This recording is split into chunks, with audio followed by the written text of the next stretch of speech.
Rekha, welcome to Rekha spotlight. So ఇప్పుడు మనతో పాటు ఉన్న గెస్ట్ చెప్పబోయే విషయాలు మీకు మీ జీవితానికి చాలా యూస్ఫుల్ అయ్యేవి. ఎందుకు అంటే he's a financial analyst Ram Prasad గారు, and also he's a writer of this book Paisalu Muchatlu. So it is in Telugu. మీకు ఇంట్రెస్ట్ ఉంటే కనుక ఖచ్చితంగా కొనుక్కోండి, చదవండి, తెలుసుకోండి, ఇన్వెస్ట్ చేయండి, హ్యాపీగా ఉండండి. రామ్ ప్రసాద్ గారు నమస్తే. నమస్తే నమస్తే. సో ఎలా ఉన్నారు? Long time no see. చాలా రోజులు బాగున్నాను. ఫస్ట్ క్వశ్చన్ బుక్ ఎంత చదివారు మీరు? 84 పేజెస్ చదివాను. 85th పేజ్ నుంచి చదవాలి అంటే హాఫ్ ఆఫ్ ది బుక్ చదివాను. హాఫ్ ఆఫ్ ది బుక్ చదివారు out of 173 pages. Yeah, it is really good. నాకు చాలా నచ్చింది. చాలా యూస్ఫుల్ ఇన్ఫర్మేషన్ కూడా కదా. గుడ్ అండి, గుడ్. మనం అంటే దీంట్లో ఉండేది థియరటికల్ గా ఉంటది కదా, మనం దాన్ని ప్రాక్టికాలిటీలో ఎలా అప్లై చేస్తాం అనేది మన చేతిలో ఉంటుంది. సో అంటే ఫస్ట్ మీరు చెప్పండి, ఫైనాన్షియల్ అనలిస్ట్ చాలా మంది ఉన్నారు కదా, India is a richest country అంటారు, వై వీఆర్ పూర్? చాలా డిఫికల్ట్. మీరు స్పిన్ చేస్తున్నారు ఫస్ట్ ఆఫ్ ఆల్. నాకు కొంచెం పేజీకి ముందు స్పిన్ చేస్తున్నారు, మీరు తిప్పేస్తున్నారు. ఇండియా ఈజ్ రిచెస్ట్ కంట్రీ అంటే రిచ్ పీపుల్ ఇండియాలో ఎక్కువ ఉన్నారు. కొన్ని స్టాటిస్టిక్స్ ప్రకారం ఎక్కువ మంది మిలియనర్స్ ఉన్న కంట్రీస్ లో కూడా ఇండియా ఉంటుంది యాక్చువల్గా. అంటే ఇక వెరీ డిఫికల్ట్ అండి, వెల్త్ ఈక్వల్ గా డిస్ట్రిబ్యూట్ అవ్వదని చెప్పాలి. అంటే మనం అంతా ఎలా ఉంటామంటే పాపాలు చేస్తే డబ్బులు ఎక్కువ వస్తాయి, అలాగే నాకు అన్యాయం చేయడం రాదు, నేను న్యాయంగా బ్రతికిన డబ్బులు లేవు, నేను కూడా కాంప్రమైజ్ అయితే చాలా సంపాదించేవాడిని కదా, పైకి ఎదగాలంటే ఎంతలో తొక్కేయాలి, ఇవన్నీ బాగుంటాయి. అంటే అవే మనం బూస్ట్ చేసుకుంటూ చెప్పుకుంటాం. అలా కాదు, వెల్తీ పీపుల్ అంతా కష్టపడే వస్తారు. ఎవరన్నా 1 or 2% ఎక్సెప్షన్ ఉంటుంది, కానీ మోస్ట్లీ కష్టపడి వస్తారు. Mindset, it's all mindset. నేను పూర్ అంటే పూర్లో అయితే చనిపోను అన్న ఫీలింగ్ ఫిక్స్ అయితే born poor. Yes, you can't change that, but at least you can change. You can change, at least you may decide to die rich, you can live rich కదా. So అది it's all mindset. ఇప్పుడు అందుకే నేను ఏమంటానంటే, నేను I'm a personal financial planner. I do planning for the person at an individual level.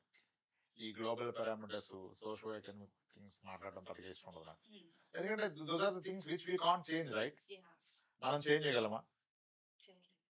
Equal wealth distribute చేయాలి, ఎవరికి ఎక్కువ ఉండదు ఎలా చెప్తాను నేను? హై కదా. సో అది మనకి పర్సనల్ ఫైనాన్స్ కి ఉపయోగపడేది కాదు. As an individual how discipline you are, నీ విజన్ ఏంటి, that makes your future. Country కాదు, కంట్రీలో వెల్త్ డిస్ట్రిబ్యూషన్ ఎలా ఉంది, ఎందుకు అల్ట్రా రిచ్ పీపుల్ ఉన్నారు, ఎందుకు పూర్ ఉన్నారు, ఉపయోగం లేదు దానివల్ల. అయితే ఒక సామెత ఉంటుంది కదా మన దగ్గర, కుక్కను కొడితే గంపలు వస్తాయి. అంత ఈజీ అయితే అన్ని కుక్కలు మున్సిపాలిటీకి వెళ్ళి పట్టుకుంటే అయిపోద్ది కదా. మున్సిపాలిటీ వాళ్ళని రిచ్ అయిపోవాలి. ఇప్పుడు అవన్నీ ఇప్పుడు ఎలా ఉంటదంటే, ఇప్పుడు అబర్టబిలిటీ లేని వ్యక్తి దాని గురించి బ్యాడ్గా మాట్లాడతారు. ఇది నాకు అవ్వదు అన్నప్పుడు అది వేస్ట్ అంటారు. ఇప్పుడు మంచి కాలేజ్ ఉంటుంది, డెఫినెట్ గా టాప్ కాలేజ్, యావరేజ్ స్టూడెంట్ పంపినా వాడికి బెటర్ కెరీర్ బిల్డ్ అవుతుంది. ఇప్పుడు ఆ కాలేజ్ ఫీజు కట్టలేని వ్యక్తి ఏమంటాడు, అరే చదివాడు ఎక్కడో చదువుతారా, ఎందుకు 2 లక్షలు వస్తుంది అన్నది అంటాడు. ఇంక మనం ఏం అనలేవాయండి, మనం అన్నాడు కోపం వస్తుంది, అట్టయిపోతారు. నువ్వు అసమర్థుడివి, నీ దగ్గర ప్లానింగ్ లేదు, సరే నీకు అవ్వలేదు, నీకున్న పరిస్థితులు ఇచ్చా. ఇప్పుడు అందరికి అవ్వడం లేదు కదా, కానీ నువ్వు దాన్ని బ్లేమ్ చేయక, నాకు అవ్వలేదని చెప్పు, కానీ ఏం గొప్పలేదు ఆ వేస్ట్ 2 లక్షలు పెట్టడం అంటే తప్పు.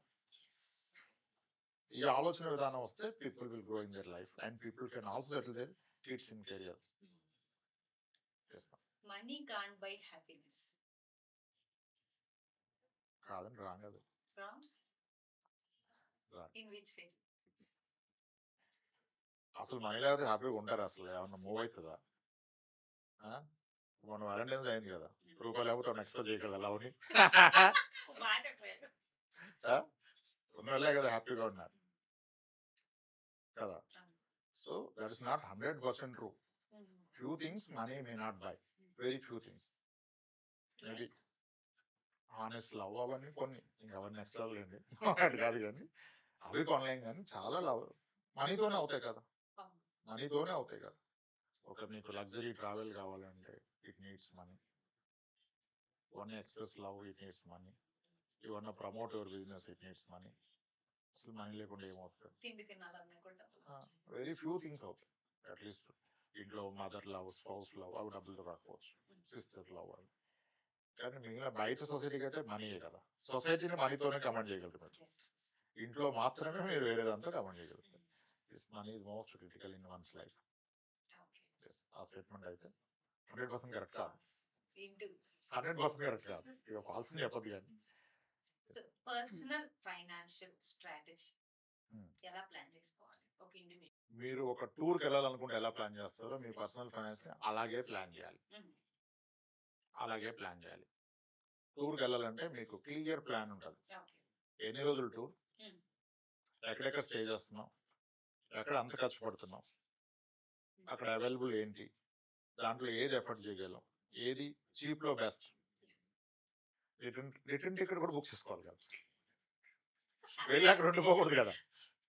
అలానే లైఫ్లో కూడా you should write down me life time needs ఏంటి, ఎప్పుడు ఏది అవసరం పడుతుంది, నా మ్యారేజ్ ఎప్పుడు అవుతుంది, టెంటేటివ్గా కిడ్స్ ప్లాన్ చేస్తే ఎప్పుడు చేస్తాం, 1 kid 2 kids, వాళ్ళ హైయర్ ఎడ్యుకేషన్ ఎప్పుడు వస్తుంది, బై ద టైం నా ఏజ్ ఎంత, నేను అప్పటికి జాబ్లోనే కంటిన్యూ అవుతాను, బిజినెస్ షిఫ్ట్ అవుతాను, తర్వాత పిల్లల చదువులు, దెన్ ఆఫ్టర్ నా retirement. Post retirement preferably given choice నేను ఎక్కడ ఉంటాను, హోమ్ టౌన్కి వెళ్తానా, సిటీలో ఉంటాను, ఉండే ఓన్ హౌస్ రెంట్ హౌస్, ఇవన్నీ రాసుకున్నప్పుడు మీకు యాక్చువల్గా ఈ పర్సనల్ ఫైనాన్స్ కెరీర్ ప్లానింగ్ అయిపోతుంది. అంటే యూ గెట్ టు నో, నేను ఇదే కంపెనీలో, ఇదే ఫార్మా కంపెనీలో నెక్స్ట్ 30 ఏళ్ళు చేస్తే నా జీతం, ఇప్పుడు 30 ఏళ్ళు చేసిన పక్కనే కొలీగ్ ఉంటాడుగా మీ బాస్, సూపర్ బాస్, ఆయన చూస్తే అర్థమైపోతుంది. అవదరా, ఇంకేం అవ్వదు నీకు, నువ్వు ఎక్కువ కోట్లు కోరుతున్నావు, నీ వల్ల సొంత ఇల్లు కట్టడం అవ్వదు, పిల్లలకి నువ్వు గొప్ప ఎడ్యుకేషన్ ఇవ్వలేవు, ఓకే, సో నువ్వు ఒక సెకండ్ హ్యాండ్ డబుల్ బెడ్రూమ్ ఫ్లాటే కొనుక్కోవాలి, పిల్లల్ని 60,000 రూపాయల స్కూల్కే పంపాలి, నీ రిటైర్మెంట్కి నీకు ఎక్కడ అవదు, ఖర్చులు పెరిగిపోతున్నాయి, సో నువ్వు అప్పుడు ఇల్లు అమ్మేసి ఊరు వెళ్ళిపోవాలి, ఈ డబ్బులు బ్యాంక్ అప్పుడీలు వేసుకుని అవి వచ్చే ఇంట్రెస్ట్తో బ్రతకాలి అని ఒక క్లారిటీ వస్తుంది. అప్పుడు ఈ ఫ్యూ చాయిసెస్, ఇదే కంటిన్యూ చేస్తాడా కాంప్రమైజ్గా, లేదు ఫైట్ చేసి కెరియర్ మార్చుకుంటాడా, అప్డేట్ చేసుకుంటాడా, పార్ట్ టైం జాబ్ చేస్తాడా, బిజినెస్ స్టార్ట్ చేస్తాడా, ఏదన్నా చేస్తాడా. అంటే మీరు financial planning, personal financial planning అనేది లైఫ్ టైంకి ఒకసారి రాసుకుంటే వీళ్ళు గెట్ టు నో. కానీ ఈ రోజు నా దగ్గర డబ్బు 10 లక్షలు ఉంది, ఏం చేయాలంటే there is no answer.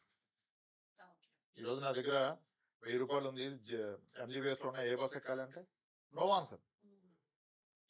No answer కదా, ఏ బస్ ఎక్కాలేంటి, డబ్బులు ఉంటే బస్ ఎక్కడం, ఎక్కడికి వెళ్ళాలా, అది కదా.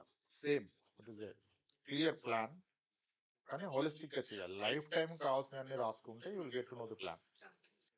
ఈ రోజుకి ప్లాన్, రేపటి ప్లాన్ కాదు. హౌ టు మల్టిప్లై మనీ అంటే ఏం చెప్తారు?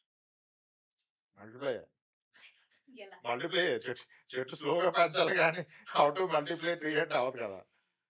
మల్టిప్లై అంటే డిస్ట్రాయింగ్ అవదు, ఏది మల్టిప్లై అవ్వదు, ఏది అవ్వదు. జబ్బు ఒకటే మల్టిప్లై అవుతుంది, ఏది మల్టిప్లై కాదు. డబ్బు మల్టిప్లై కాదు, జబ్బు మల్టిప్లై ఇగ్నోర్ చేస్తే. అంటే ఇప్పుడు మన దగ్గర ఉన్న 100 రూపాయలని దాన్ని 1000 రూపాయలు చేయడం ఎలా? ఆలోచన వస్తే కష్టం అసలు. అంటే ఇప్పుడు నేనేంటి, నా ప్లాన్ ఏంటి, నాకు ఎంత కావాలి, దానికి ఏం చేయాలి, అది వ్యాలిడ్ క్వశ్చన్. కానీ 100ని 1000 రూపాయలు చేయాలంటే మొత్తం 1000 వస్తాయి, సెకండ్లో డబ్బులు చేయాలంటే అలానే వస్తాయి మీరు కదా. అది ఏది పాసిబుల్ కాదు. అయితే క్విక్గా డబ్బులు చేయాలంటే 12-15 years పడుతుంది. స్లోగా పెరిగినా పర్లేదంటే 6-7 years డబ్బులు అయిపోతుంది. ఇది బెట్టింగ్ మోర్ కదా. అవన్నీ డబ్బులు పోగొట్టుకునే మార్గాలే, రాబట్టుకునే మార్గాలు చాలా స్లోగా ఉంటుంది. Investment is a boring game. When you have a thrill in the game, you are not going to make money. If your investment is boring you, ఏంట్రా బాబు పెట్టానంటే you are going to create wealth, money is going to grow. లేదా very thrilling ఉంది, rummy ఆడాను ఆన్లైన్లో, excited, last night I made 12,000, I invest in crypto, ఇలా అయింది, ఇది ఈ బెట్టింగ్ అంటే చాలా థ్రిల్లింగ్ కదా. క్యాష్లోకి వెళ్ళి ఇవన్నీ, అక్కడ యూ లూజ్ మనీ. మేబీ ఈ రోజున రేపు అవుతుంది. 100 will become 0 when you try to multiply it at a shorter period. Over long run ఆ మల్టిప్లికేషన్ దానికి అదే అవుతుంది. సో క్విక్ గా మనీ డబుల్ అవడం అనేది లేదు, అసలు పాసిబుల్ కాదు. But what is the art of making money? What are the top ways of making money అంటే చెప్పంత ఈజీ పడవాలి. మీరు అడుగుతారు కానీ మీరు అడిగారని నేను చెప్పాలంతేనా, అలా కాదు. ఎవరి స్కిల్, స్థితిగతులు, పరిస్థితులు వేరు. ఇప్పుడు simplest form to multiply money ఏంటి అంటే, చిన్న వండర్స్కి రోజు ఉదయాన్నే అప్పించి ఈవినింగ్ తీసుకుంటే వాడు హ్యాపీ కదా. ఉదయాన్నే 900 ఇచ్చి ఈవినింగ్ 1000 రూపాయలు తీసుకుంటారు.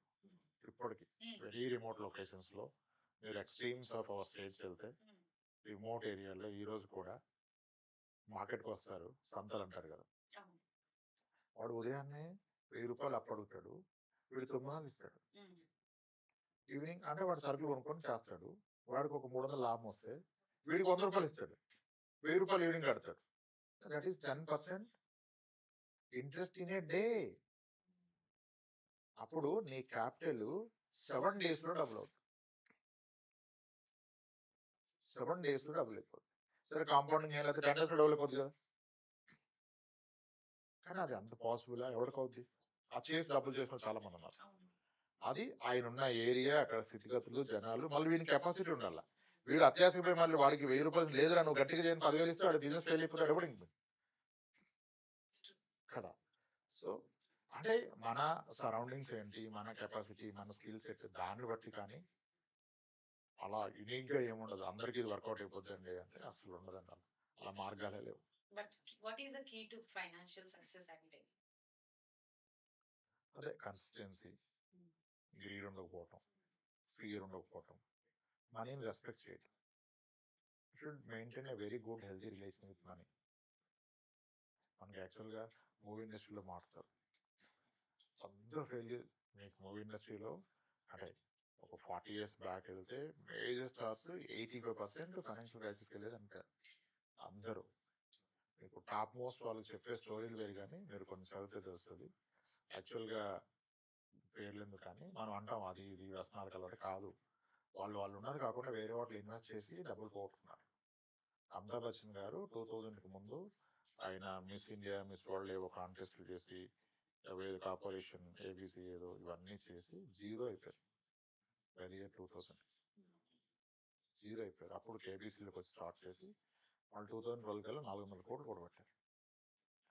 వీళ్ళంతా ఫెయిల్యూర్ ఏంటంటే వాళ్ళ కోర్ ఏరియా ఆఫ్ ఎక్స్పర్టైజ్ కాకుండా అదర్ ఏరియాలోకి జంక్షన్ అయిపోయారు. చాలా మంది టాప్ హీరోలు, హీరోయిన్లు ఏం చేశారంటే ప్రొడ్యూసర్కి వెళ్ళారు.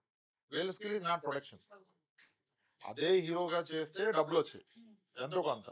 నువ్వు ప్రొడ్యూసర్కి వెళ్తే నువ్వు 10 సినిమాలు హీరోగా చేసింది ఒక మూవీలో పోగొట్టుకున్నావు. Very few people are successful. Produce చేసి హిట్ అయిన వాళ్ళు 1 or 2 ఉన్నారు ఇండస్ట్రీలో, ఒక 3%, 4%. బట్ మొత్తం పోగొట్టుకుంది అక్కడే. సో ఇదే గ్రీడీ. ఎక్కడ డబుల్ అయిపోద్ది, అక్కడ ఎక్కువ వస్తాయి, మనం నటిస్తే వాడికి వచ్చేస్తుంది ప్రొడ్యూసర్కి, ఆడు మనకి ఎంత ఇచ్చాడు రెమ్యునరేషన్, ఆడు మూవీ నా కళ్ళ ముందే చేశాడు, 2 కోట్లు అయింది, 12 కోట్లు వచ్చేసింది, సో నేను చేస్తానంటే కష్టం. మన ఏరియా ఆఫ్ ఎక్స్పర్టైజ్ ఏంటి, ఎంతవరకు రిస్క్ తీసుకోగలం, నేను మొత్తం బెట్ చేస్తున్నాను అనేది ప్రాబ్లం. నేను అందరికీ ఏం చెప్తానంటే ఇట్లా ఏమైనా ఇన్నోవేటివ్ థింక్ చేయాలంటే చేయండి, I don't stop you. But as an individual, as an husband, as a father, మీకంటూ కొన్ని రెస్పాన్సిబిలిటీస్ ఇన్ లైఫ్ ఉన్నాయి కదా, అవి ఫస్ట్ చేసి పక్కన పెట్టేసాను. అంటే మా పిల్లల ఎడ్యుకేషన్కి ఇది, వీళ్ళ లైవ్లీహుడ్కి ఇది, మా వైఫ్ చేతిలో పెట్టేశాను. రెస్ట్ ఆఫ్ ద లైఫ్ ఆమె నేను ఇన్కమ్ ఇకపోయినా దీని నుంచి వచ్చే ఇన్కమ్తో ఫ్యామిలీ లీడ్ చేస్తుంది. వాళ్ళకి ఓన్ హౌస్ ఇచ్చాను, డెట్ ఫ్రీ లైఫ్, వాళ్ళకి ఒక కారు కొనిచ్చాను, ఒక డ్రైవర్ని పెట్టాను, ఆ డ్రైవర్ జీతానికి కూడా డబ్బులు పక్కన పెట్టాను. ఇంకా నువ్వు చేసుకో కదా, దీన్ని రిస్క్ చేయకు, రిమైనింగ్ మనీతో you bet, you do trekking, you do whatever. కానీ నీ ఫ్యామిలీని దృష్టిలో పెట్టి డబ్బును క్విక్గా పెంచే ప్రయత్నాలు చేస్తే you go back to zero or negative కూడా అయిపోతారు. ఓకే, మన ముందు జనరేషన్కి ఈ జనరేషన్కి ఇప్పుడు వచ్చే జెన్జీ జనరేషన్, ఇప్పుడు వాళ్ళు కూడా సంపాదించే స్టేజ్కి వచ్చేసారు కదా, ఇన్వెస్ట్మెంట్స్ లో ఎలాంటి తేడాలు గమనించవచ్చు? అట్లా ఏం లేదు, నాకు అన్ని జార్గన్స్ కొడతారు కానీ జడ్జీలు అవి అని అవన్నీ ఎత్తుకోవడం కూడా కష్టం నాకు. కానీ అలా ఏం లేదు. ఇప్పుడు యంగ్స్టర్స్ చాలా కన్జర్వేటివ్ వాళ్ళు ఉన్నారు, 6 years ఉండి రోజు మందాకి పోటు చాలా మంది ఉన్నారు. జనరేషన్ ఏం లేదు అక్కడ. ఇప్పుడు కొంతమంది ఫస్ట్ సార్లు ఆలోచన తీరు మారుతుంది కదా, మెజారిటీ పీపుల్ది మారుతుంది, మైనారిటీ పీపుల్ది మారుతుంది. ఓకే, అంటే యంగ్స్టర్ 25 years ఉన్నోడు నాకు అంతా తెలుసు అనుకుంటాడు, 50 ఏళ్ళు వచ్చి అర్థమైంది నాకు ఏం తెలదని. ఏం తెలవదని తెలుసుకోవటమే అదే బిగ్ అచీవ్మెంట్ కదా. సో ఇన్వెస్ట్మెంట్ కూడా అలాగే ఉంటుంది. యంగ్స్టర్స్ ఎక్కువ మనీ ఎర్న్ చేస్తారు. ఇప్పుడు ఏమైందంటే ఒక father compromise life style lead చేస్తూ అతని కొడుకుని బాగా చదివించాడు. ఓకే, ఇతను ఒక మ్యానుఫ్యాక్చరింగ్ కంపెనీలో చేస్తాడు ఫాదరు. ఆయన శాలరీ ఈరోజు 62,000 64,000 వస్తుంది. వాళ్ళ అబ్బాయి ఫస్ట్ శాలరీ 1,20,000 వచ్చింది టేక్ హోమ్. యాక్చువల్గా అదంతా వాళ్ళ ఫాదర్ అచీవ్మెంట్, కానీ వీడు వాడు అచీవ్మెంట్ లాగా ఫీల్ అవుతాడు. అంటే ఆయన ఇన్నాళ్ళు కష్టపడితే 60,000 కదా, నేను 1,20,000 అంటే ఆయన మోర్ ఇంటెలిజెంట్ అనుకుంటే ప్రాబ్లం True. కదా. ఆయన అంత స్ట్రగుల్ తీసుకొని ప్లాన్ చేస్తే ఇది స్పాన్సర్షిప్ చేయగలిగాడు నీకు ఎడ్యుకేషన్. అక్కడ అంటే ఎక్కువ మందికి యూత్లో ఈ యాటిట్యూడ్ ఉంటుంది అనమాట. అంటే ఎక్కువ డబ్బు సంపాదిస్తే నాకు ఎక్కువ తెలుసు అనుకుంటే ప్రాబ్లం. మా ఫాదర్ కన్నా నాకు ఎక్కువ తెలుసు ఇంకా ప్రాబ్లం. కానీ వీళ్ళు మనీతో మెజర్ చేస్తే అంటే ఆయన జీతం 60,000, నాది 1,20,000 అంటే. కానీ ఈయనకి అర్థం కాని విషయం ఏంటంటే ఆయన 30,000 అదే కంపెనీ చేస్తాడు, ఇంక 20,000 అయినా ఆయన తీసేయరు, రిటైర్ అయినా ఆయన మళ్ళీ చేర్చుకుంటారు. నీది ఎన్నాళ్ళు ఉండదో నీకు తెలియదు, నువ్వు దీన్ని చూసి ముచ్చిపోతున్నావు కదా. ఇది ప్రైమరీ డిఫరెన్స్, ఇది ఉంటుంది. వాళ్ళు షార్ట్ టర్మ్ దానికి బాగా అటెంప్ట్ అవుతారు, అర్థం చేసుకోరు. లైఫ్ టైం రిస్క్ ఏం రావచ్చు, అన్సర్టెనిటీ, ప్లానింగ్ ఆ ఏజ్లో తెలియదు, కొన్నాళ్ళు వదిలేయాలండి, ఒకసారి కింద పడాలి కదా. సో అంతే డిఫరెన్స్ ఉంటుంది. మనం ఎగ్జాక్ట్ చెప్పలేము, మనం సైకాలజీ ఏం కావట్లేదు. కానీ the way I meet clients, నేను ఏ క్లయింట్ కలిసినా first I try to understand the story. I ask them story. మీరు ఎక్కడ పుట్టారు, మీ ఫాదర్ ఏం చేస్తారు, పెన్షనరా నాట్ పెన్షనరా, సిబ్లింగ్స్ ఎంత ఉంది, ఎవరేం చేస్తారు, మరి వాళ్ళిద్దరు అంత చేస్తే మీరేం చేయాలి, మీరు అకాడమిక్ ఫెయిల్యూరా, సరిగ్గా అవ్వలేదా, అసలు మీరెంత బాగా చేసి మరి మీ తమ్ముడు ఎందుకు అలా ఉండిపోయాడు, అక్కడ మీకు దొరుకుతుంది అంతా కదా. దాన్ని బట్టి అంటే a person is because of his surroundings, his parents కదా. సో కాబట్టి మీరన్నది కూడా ఎంత జెన్జీ ఏదైనా వాళ్ళ పేరెంట్స్ దాన్ని బట్టి వాడికి కొన్ని లక్షణాలు వస్తాయి, అందరూ ఒకలాగా ఉండరు. సో జనరలైజ్ చేసి అసలు చెప్పలేం, జనరలైజ్ చేసి చెప్పలేం. సో అంటే మీరు చాలా మంది ఇండివిజువల్స్ కి ఫైనాన్షియల్ ప్లానింగ్ చేస్తూ ఉంటారు, చాలా మంది అంటే different group of age group people ని చూస్తూ ఉంటారు. కాబట్టి what is the one advice that you will give for youngsters, what is the one advice that you will give for senior citizens? Seniors దగ్గర మనమే నేర్చుకోవాలి, ఒక ఫైర్ అని చెప్పగలం కానీ ఆ లైఫ్ టైం అంటే యాజ్ ఎ ప్రొఫెషనల్ సీనియర్ సిటిజన్కి అయితే try to be independent, focus on your retirement, focus on self sustainability through the available resources ఫైనాన్షియల్గా. అప్పుడు మీకు ఆ రెస్పెక్ట్ ఉంటుంది సొసైటీలో. ఎప్పుడైతే మీరు వాళ్ళ మీద డిపెండ్ అవుతారో మీకు ఆ రెస్పెక్ట్ తగ్గిపోతుంది సీనియర్ సిటిజన్స్కి. నేను ఏమంటానంటే నీకు ఉన్నదంతా రాసిచ్చేసి మళ్ళీ ఎవ్రీ మంత్ నీ కొడుకుని 30,000 15,000 వేరే నా ఖర్చుల కంటే చాలా తప్పది. నేను ఆడు మంచోడు కాదని చెప్పట్లేదు, ఆడు ఎవడని చెప్పట్లా. ఇప్పుడు ఒక మదర్ ఉంది, వాళ్ళ సన్ ఒక 30,000 ఎవ్రీ మంత్ పంపుతాడు, they lead life, own house ఉంది, 30,000 సరిపోద్ది, మెడిసిన్కి డయాబెటిక్ మెడిసిన్ ఒక 2,000 అవుద్ది, ఇది లైఫ్ లీడ్ చేస్తున్నారు. వాడు ఎవ్రీ మంత్ సాలరీ పడ్డానికి వేస్తాడు, ఈ మంత్ వాడు వేయడం మర్చిపోయాడు, వాడు ఎక్కడ ముంబైలో మీటింగ్ ట్రైనింగ్కి వెళ్ళిపోయాడు. 2 days వస్తుంది మదర్, 3rd day ఫోన్ చేస్తే ఏం అడుగుతుంది, నాన్న డబ్బులు లేదని అడగదు, నాన్న టిఫిన్ చేసేవారా అంటుంది. ఆడు హరిలో ఉంటాడు, ఏమంటాడు, చేసాను మమ్మీ నేను ఫోన్ చేస్తా పెట్టేసాడు. ఇంక డబ్బు అడగదు కదా, ఆడు అరిసిడు, ఇంకా ఆ రోజు డబ్బు అడగలేదు. ఈ పరిస్థితి తెచ్చుకోవద్దు. పిల్లైనా అంతే, మీ పేరెంట్స్కి ఇస్తున్నాను ఫీల్ అవద్దు, వాళ్ళకి ఏదైనా ఒక రిసోర్స్ క్రియేట్ చేయండి అక్కడ నుంచి, లేదా మీ సాలరీ నుంచి ఆటో డెబిట్ అయి పెట్టేసింది వాళ్ళ అకౌంట్కి. అంతేగాని వాళ్ళు అడగాలి మీరు గుర్తుపెట్టుకోవాలంటే కష్టం. ఇప్పుడు మన అందరం ఎలక్ట్రిసిటీ బిల్లు, ఫోన్ బిల్లు అన్నీ ఆటో డెబిట్ పెట్టేసుకున్నావా కూల్గా, ఎంత కూల్ ఉంది లైఫ్, లేకపోతే అందరం మర్చిపోతాం. మరి అది కూడా అంతే కదా. ఆ పరిస్థితి రాకుండా చూసుకోండి. కొంతమందికి అవ్వకపోతే okay, you maintain very clear terms with your kids.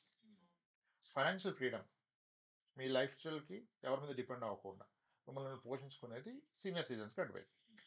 అంటే దానికి ఏం చెప్తామంటే అన్ని లిక్విడ్ అసెట్స్, సాధ్యమంతా లిక్విడ్ అసెట్ అంటే మీకు సరిపడా అట్లీస్ట్, ఏదో కాదు ఇక మ్యూచువల్ ఫండ్ ఇవన్నీ ఏం లేదు, మీరు ఏదన్నా ఎల్ఐసిలో ఒక యాన్యుటీ ప్లాన్ కడతారా, స్టేట్ బ్యాంక్లో ఎప్పుడు చేస్తారో చేసుకోండి, మీ ఖర్చులు సరిపడే డబ్బులు మీకు ఫస్ట్ తారీఖు వచ్చే జీతం వచ్చినట్లుగా.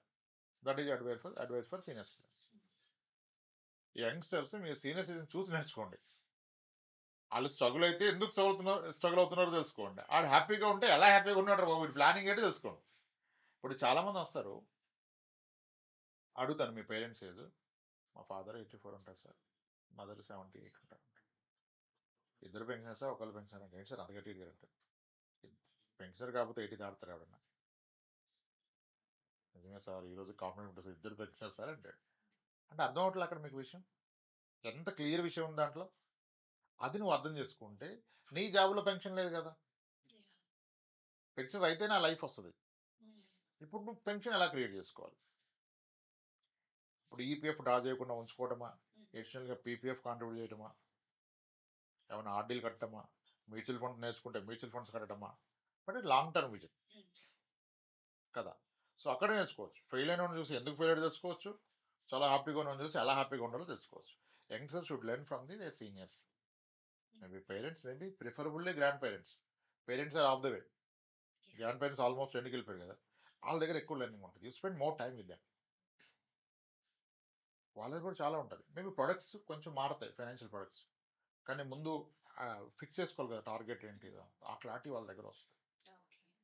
ఎస్, అలా సో plan. అంటే ఇప్పుడే జాబ్కి వచ్చారు అనుకోండి, Mm. పాస్ట్ అవుట్ అయ్యి జాబ్ వచ్చింది, క్యాంపస్ ప్లేస్మెంట్ ఏదో వచ్చింది, Mm. అలాంటి వాళ్ళు ఎలా ప్లాన్ చేసుకోవాలి? దీనికి వాళ్ళకి పెద్ద రెస్పాన్సిబిలిటీస్ ఏమి ఉండవు. Mm. సో అలాంటి వాళ్ళు ఇన్వెస్ట్మెంట్ కి ఎలా ప్లాన్ చేసుకోవాలి? రెస్పాన్సిబిలిటీ లేకపోతే ఏం చేయాల్సిన అవసరం లేదు.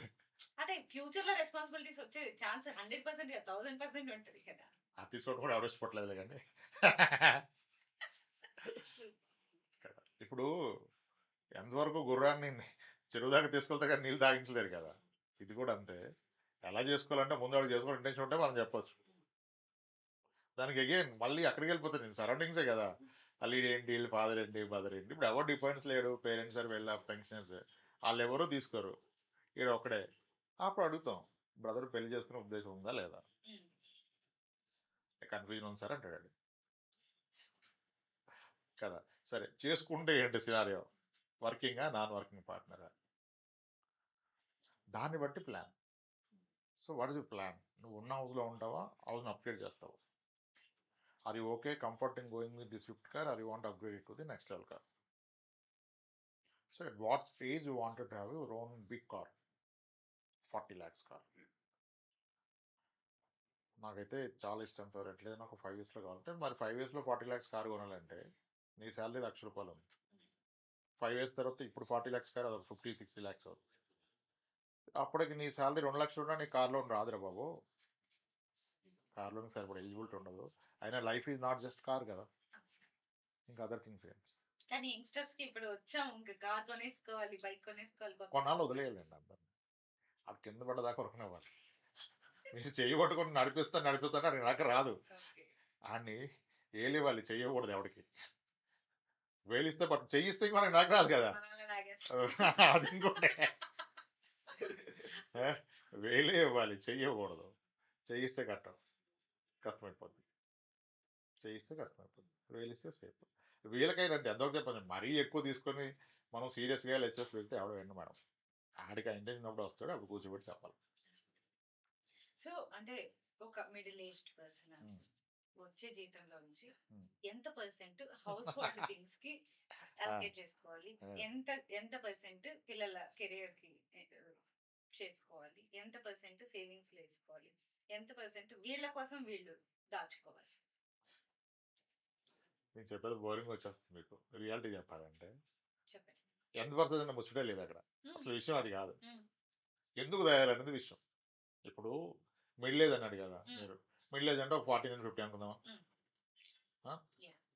45 కల్లా పిల్లలు ఇంటర్మీడియట్లో ఉంటారు కదా. ఈ లైఫ్లో పిల్లల లైఫ్లో గ్రేటెస్ట్ ఈవెంట్ ఏంటంటే ఆఫ్టర్ +2 తర్వాత జాయిన్ అవుతున్న కోర్స్ కదా. ఈయన లైఫ్లో ఫస్ట్ ఎడ్యుకేషన్, తర్వాత పిల్లల పెళ్ళిళ్ళు, తర్వాత రిటైర్మెంట్ కదా. దీనికి వచ్చే జీవితంలో మూడింటికి ప్రయోజనం ఉందా, అది చూసుకోవాలి కదా. అప్పుడు ఏదో ఒకటే చేయగలవు, నీ శాలరీ 60,000 ఉంటే నువ్వు మూడిట్లో ఒకటే చేయగలవు, 3 చేయలేవు. అది ఏది చేస్తే నీ లైఫ్ ఆల్టర్ చేస్తుంది అనేది క్వశ్చన్. ఇప్పుడు ఆయనకు అర్థమైంది, నా కొడుకు వెదవా, నా మాట అండి నన్ను ఇక వాడిని చూసుకోవడం వదిలేయి, నువ్వు ఇంకా నీ బ్రతుకు నువ్వు చూసుకో.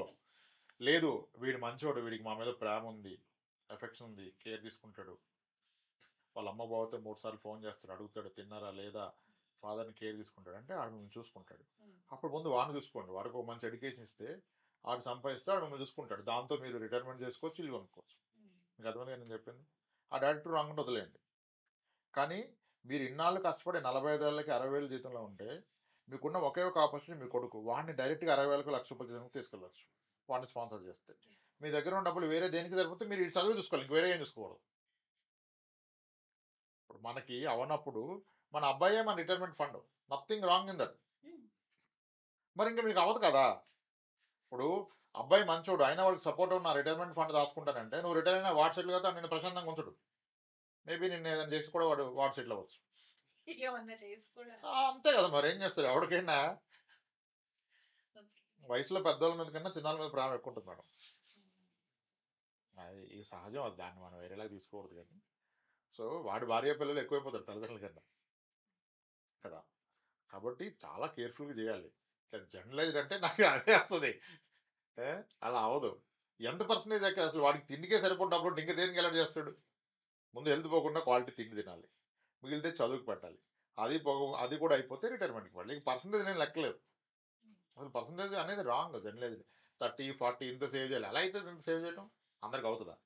తిండికే సరిపోయినప్పుడు ఇంక సేవ్ ఎక్కడ చేస్తాడు మేడం. బట్ ఈ మధ్య కాలంలో రెసిషన్స్ ఎక్కువైపోతున్నాయి కదా ఎంఎన్సీ కంపెనీస్ స్పెషల్. అలాంటి వాటిలో జాబ్ చేసేవాళ్ళు జాబ్ ఎప్పుడు ఉంటుందో తెలియదు, ఎప్పుడు ఊడిపోతుందో తెలియదు.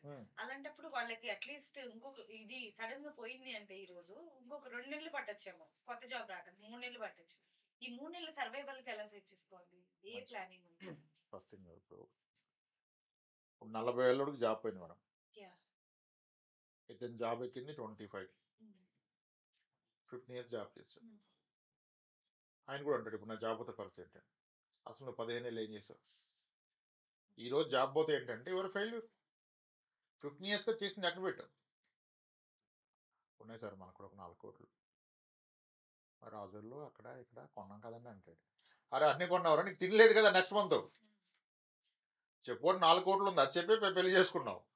కానీ ఇప్పుడు జాబ్ పోతే ఫంక్షన్ నీ దగ్గర డబ్బులు లేవు, నీ 4 కోట్లు ఉన్నా తిండికి లేవు. అంటే this is called asset allocation. నేను స్థలం కొనొద్దు పొలం కొనొద్దు అని చెప్పలా. ఇటువంటి పరిస్థితి వస్తే కూడా తీసుకోవడానికి ఏర్పాటుగా కొంత పెట్టుకో. భార్యకు ఒక 30 తోలు బంగారం కొను, బ్యాంకులో ఒక 5 లక్షలు ఎప్పుడు చేసుకో. నీకు ధైర్యం ఉంటే, నీకు అర్థమైతే ఏమి ఇట్లా 10 లక్షలు పెట్టుకుంటే ఈ 3 లిక్విడ్ అసెట్స్. నీకు ఆ టైం వస్తే జాబ్ పోతే ఏం కావాలి, ఒక మనిషికి ఏమీ అక్కర్లా. ఆ నెల ఖర్చులకు ఒక 60,000 కావాలి. ఒక మిడిల్ క్లాస్ ఫ్యామిలీకి ఒక 40 నుంచి 60,000 కావాలి. అప్పుడు లేకపోతే ఈఎంఐలు ఉంటే 1,00,000 కావాలి. అంతే కదా. అవును సార్ 1,00,000. కానీ జాబ్ పోతే ఎలా వస్తుంటాడు. ఎలా వస్తే డౌన్ అడుగుతున్న క్వశ్చన్ నీ దగ్గర ఉండాలి ఆలోచన. ఇప్పుడు నేను అన్నట్టుగా ఒక 20 లక్షలు మ్యూచువల్ ఫండ్లో ఉంది, 5 లక్షలు బ్యాంక్ ఎఫ్డీలో ఉంది, వైఫ్కి ఒక 30 లక్షలు బంగారం కొన్నాం. ఎక్కడైనా మీరు అన్నారు కదా కుక్కను కొడితే డబ్బులు వెళ్ళి రాలుతాయి. ఇప్పుడు అవసరం కదా. అంటే ఆ రిసోర్సెస్ బిల్డ్ చేసుకోవాలి. 15 ఏళ్ళు జాబ్ చేసాక జాబ్ పోతే ఏంటంటే ఎవరు ఫెయిల్యూర్. 15 ఏళ్ళు ఏం చేసావు? మొత్తం సంపాదించిందంతా ఎవరు పెట్టమంటలేదు కదా. నువ్వు పెట్టు, కొన్ని లిక్విడ్ అసెట్స్లో పెట్టుకో. ఇటువంటి పరిస్థితి వస్తే నీకు మంత్లీ సర్వైవల్కి. అందుకని అంటే జాబ్ పోతే వెకేషనే కదా, పని లేదు, హ్యాపీగా ఎంజాయ్ చేయొచ్చు. ఎలా చేస్తారు సార్ అంటాడు. ఎలా చేస్తావేంటి, ఖాళీగా ఉంటేనే కదా పైసలు అంటాడు. మరి ఇన్నాళ్ళు ఏం చేసావు నువ్వు పైసలు లేకుండా? అందరికున్న ప్రాబ్లం ఇదే ఈరోజు. People are asset is cash flow. చెప్పుకుంటాడు 5 కోట్లు ఉంది, అది ఉంది, ఇది ఉంది, ఇది తిండికి డబ్బులు లేవు. అక్కడే కదా మన హెల్త్ ప్రాబ్లమ్ స్టార్ట్ అవుతుంది. Yes, that's all your planning. Job uncertainty ఉంటుంది. ఎన్నోసార్లు జాబులు పోతాయి. ఆ బుడకి జాబ్ పోకుండా పోయిన ప్రతి ఒక్కరికి వస్తాయి. పోయి రాదంటే ఇంకా డిఫరెంట్ ప్రాబ్లం ఉందనుకోవాలి. కానీ అక్కడ రైట్లో ఒకసారి పీకేస్తారు, ఒకసారి పిలుస్తారు, మళ్ళీ వాళ్ళే పిలుస్తారు. 5 సాలరీకో ఎక్కువ సాలరీకో కదా. అన్ని ఇండస్ట్రీలు అంతే, అన్ని సైకిల్స్ నడుస్తాయి. మనం లేని ఫియర్ మనమే ఆలోచించుకుంటాం, ఇది పోతే పోతే అని. అంటే ఈ రోజు పే చేస్తున్నాడు, పోవాలని అక్కడ పోతే కదా. బ్రతకడానికి ఎంత కావాలి, దానికి ఏదైనా చేసుకోవచ్చు. ఆ జాబే డిపెండెన్స్ అనుకుంటే కష్టం. బట్ ఉన్నప్పుడు మనీ జాగ్రత్త చేసుకోవాలి, భవిష్యత్తు గురించి దాచుకోవాలి. ఇటువంటి ఎమర్జెన్సీలు, అన్సర్టెనిటీ, జాబ్ పోతే ఏంటనే ఆలోచన ఉండాలి. అప్పుడు నేను ఆదుకునే అసెట్స్లో కూడా కాస్త ఇన్వెస్ట్ చేయాలి. అది అలా ప్లాన్ చేసుకోవాలి. సో అంటే ఇన్వెస్టింగ్ ఇన్ స్టాక్ మార్కెట్ ఎలా స్టార్ట్ చేయొచ్చు అంటే ఇప్పుడు మీరు అన్నట్టు మీరు చెప్పిన సినారియోలోనే ఓకే మనం దాచుకోవాలి డబ్బులు. సో దాంట్లో ఇన్వెస్ట్ చేయాలి అనగానే జనాలకి ఎస్ఐపీలు, మ్యూచువల్ ఫండ్స్, స్టాక్ మార్కెట్, వెంటనే ఫస్ట్ డిమాట్ అకౌంట్ క్రియేట్ చేసేసుకుంటాం. సో అక్కడి నుంచి ఎలా స్టార్ట్ చేద్దాం? అలా అంటే ఇప్పుడు నేనైతే స్టాక్స్ వద్దని చెప్తానండి. అది నా personal view. Those who feel I'm wrong, yes okay I may be wrong. So స్టాక్స్కి మ్యూచువల్ ఫండ్స్కి డిఫరెన్స్ తెలుసుకోవాలి. స్టాక్స్ అంటే ఒక ఇండివిజువల్ తనకు తానుగా రీసెర్చ్ చేసి ఒక కంపెనీ మీద బెట్ చేస్తున్నాడు. ఆ కంపెనీలో పార్ట్నర్షిప్ కొంటున్నాడు. Buying a stock is owning partnership in a company. You should know which company to be part కదా. ఇప్పుడు మనం రీసెర్చ్ చేసి ఉదయాన్నే న్యూస్ పేపర్ చదివి రాసాడు ఈ కంపెనీ అని మనం కొంటాం. కొన్నాక మన పనిలో మనం ఉంటాం. మన పని అంతా అది చూడటం కాదు కదా. మళ్ళీ అది ఎప్పుడు అమ్మాలో మనకు తెలియదు కదా. దానికి ఆల్టర్నేటివ్ మ్యూచువల్ ఫండ్. వాళ్ళే ఆన్ బిహాఫ్ ఆఫ్ వాళ్ళు మ్యూచువల్ ఫండ్స్ నుంచి కొన్ని స్టాక్స్ కొంటారు, వాటిని కొన్ని టైమ్స్కి అమ్ముతారు, కొన్నిసార్లు వాల్యుయేషన్ పెంచుతారు, అంటే దాని వెయిటేజ్ పెంచుతారు, కొన్నిసార్లు తగ్గిస్తారు. వాళ్ళ చేతిలో పెడితే ప్రూవ్ అయింది ఏంటంటే హిస్టారికల్లీ ఎక్కువ రేటుని చూపిస్తున్నాయి. సరే అవన్నీ వదిలేస్తే యాజ్ పర్ రెగ్యులేటరీ తక్కువ చెప్పాలి మనం. 12% in a long run is possible. Long run is possible. నిజానికి 12-13% ఇండెక్స్ కూడా ఇస్తుంది. అంటే నిఫ్టీ 50 స్టాక్స్ కూడా ఈక్వల్ వెయిటేజ్ పెడితే ఇస్తాయి. ఓకే, కొన్ని బెటర్ ఫండ్స్ వాటి మీద కొంచెం ఆల్ఫా ఇస్తాయి, ఎక్కువ రిటర్న్ ఇస్తాయి. సో ఇంత సేఫ్గా ఇది వస్తుంది. కానీ అదే డైరెక్ట్ స్టాక్స్లో పెట్టిన వాళ్ళు ఎంతమంది రిటర్న్ తెచ్చారంటే లేరు, వెరీ ఫ్యూ ఉంటారు. ఆ విషయం అర్థం కానీ టైం పడుతుంది.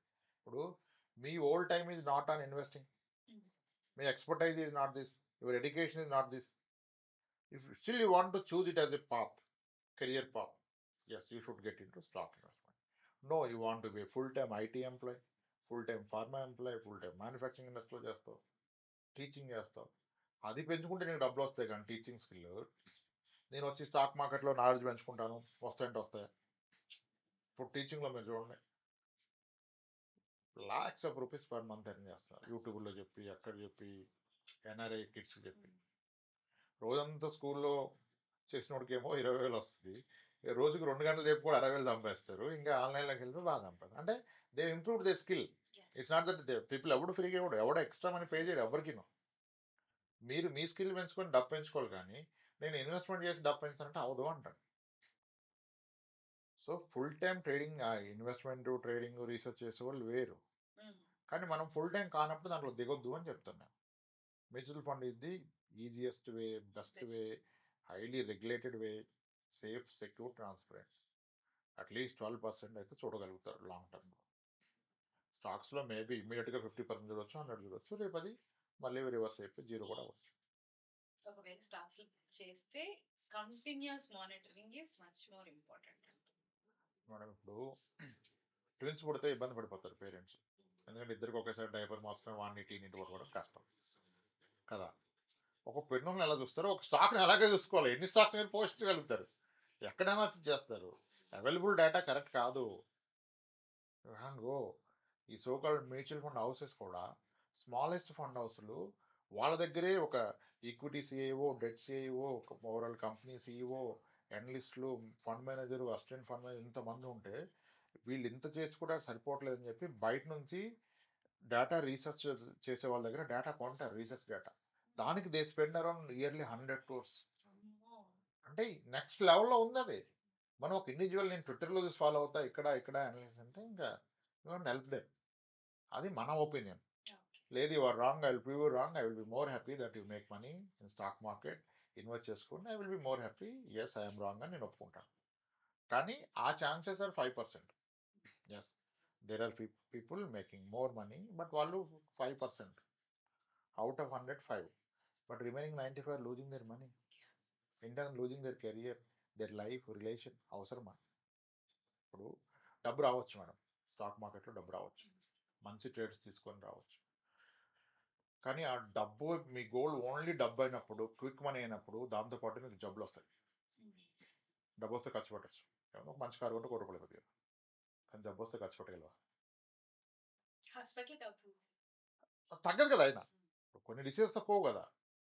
డబ్బు వస్తే ఖర్చు పెట్టదు, జబ్బు వస్తే ఖర్చు పెట్టదు, లైఫ్ లాంగ్ నువ్వు స్ట్రగుల్ అవుతుంది. Think that at what cost you are making money, at what cost you are making money. RBI చెప్తుంది రూపాయలు పెట్టి చేయడానికి రూపాయి 20 పైసలు ఎంత అవుతుంది, కానీ వాళ్ళు తప్పనిసరిగా చేస్తున్నారు కదా. మనం at what cost we're making this money, at the cost of health, at the cost of relation కదా. అలా చూసుకోవాలి, అంత ఈజీ కాదు. యంగ్స్టర్స్ మీరు స్టాక్స్ అనగానే అట్రాక్ట్ అయిపోతారు, ట్రైనింగ్లు ఎక్కువైపోయినాయి. సో రామప్రసాద్ గారు ఒకటి చెప్పండి, ఈ మధ్య కాలంలో చాలా మంది రిటైల్ ఇన్వెస్టర్స్ అందరూ మ్యూచువల్ ఫండ్స్ అన్న దాని మీద ఇన్వెస్ట్మెంట్స్ చేయడం అనేది చాలా ఎక్కువ అయిపోయింది కూడా కదా. కానీ మీలాంటి ఫైనాన్షియల్ అనలిస్ట్ మొన్నటి వరకు అనలైజ్ చేసి ఎక్కువ లాంగ్ టర్మ్ కావాలి అంటే స్మాల్ క్యాప్స్ లో పెట్టుకోండి అన్నారు. బట్ ఇప్పుడు సినారియో అన్ని మారిపోయాయి కాబట్టి ఇప్పుడు కంప్లీట్ గా దాన్ని లార్జ్ ఇన్వెస్ట్మెంట్స్ చేసుకోమంటున్నారు, లార్జ్ క్యాప్స్ లో చేసుకోమంటున్నారు. సో అంటే 1,00,000, 2,00,000 అట్లాగా పెట్టుకున్నప్పుడు 10,000, 20,000 లాస్ అయినప్పుడు చాలా బాధగా అనిపిస్తది కదా! కన్‌ఫ్యూజింగ్‌గా ఉంది కూడా జనాలకి. సో దీని గురించి మీరేం చెప్తారు? తప్పకుండా. యెస్. మ్యూచువల్ ఫండ్స్ అనలిస్టులు కూడా అప్పుడు మార్కెట్‌ని బట్టి వాళ్ళ అభిప్రాయాలు వెలిబుచ్చుతారు. అవును. మార్కెట్ అంతా బాగున్నప్పుడు చాలా ధైర్యంగా ఉంటారు. అంతా మేము చెప్పబట్టే మీకు పెరుగుతుందంటాం. పెట్టినోళ్ళు కూడా మీరంటే మేము పెట్టినా పెరుగుతుంది అంటారు. ఆ స్టోరీ నడిచింది గత 2, 3 ఇయర్స్. సో రీసెంట్‌గా 1 ఇయర్ బ్యాక్ స్టార్ట్ చేసిన వాళ్ళకి క్లియర్ కట్ లాస్. అది లంసమ్ గానీ, ఎస్ఐపి గానీ, any category funds small cap, mid cap, large cap, ఇంకా సెక్టరల్ ఫండ్స్ అయితే చెప్పలేను. నేను ఇన్వెస్ట్ చేశాను వన్ ఆఫ్ ది సెక్టరల్ ఫండ్‌లో. ఎన్ఎఫ్ఓ వస్తే 32% డౌన్ ఉన్నది. అమ్మో! 32% డౌన్.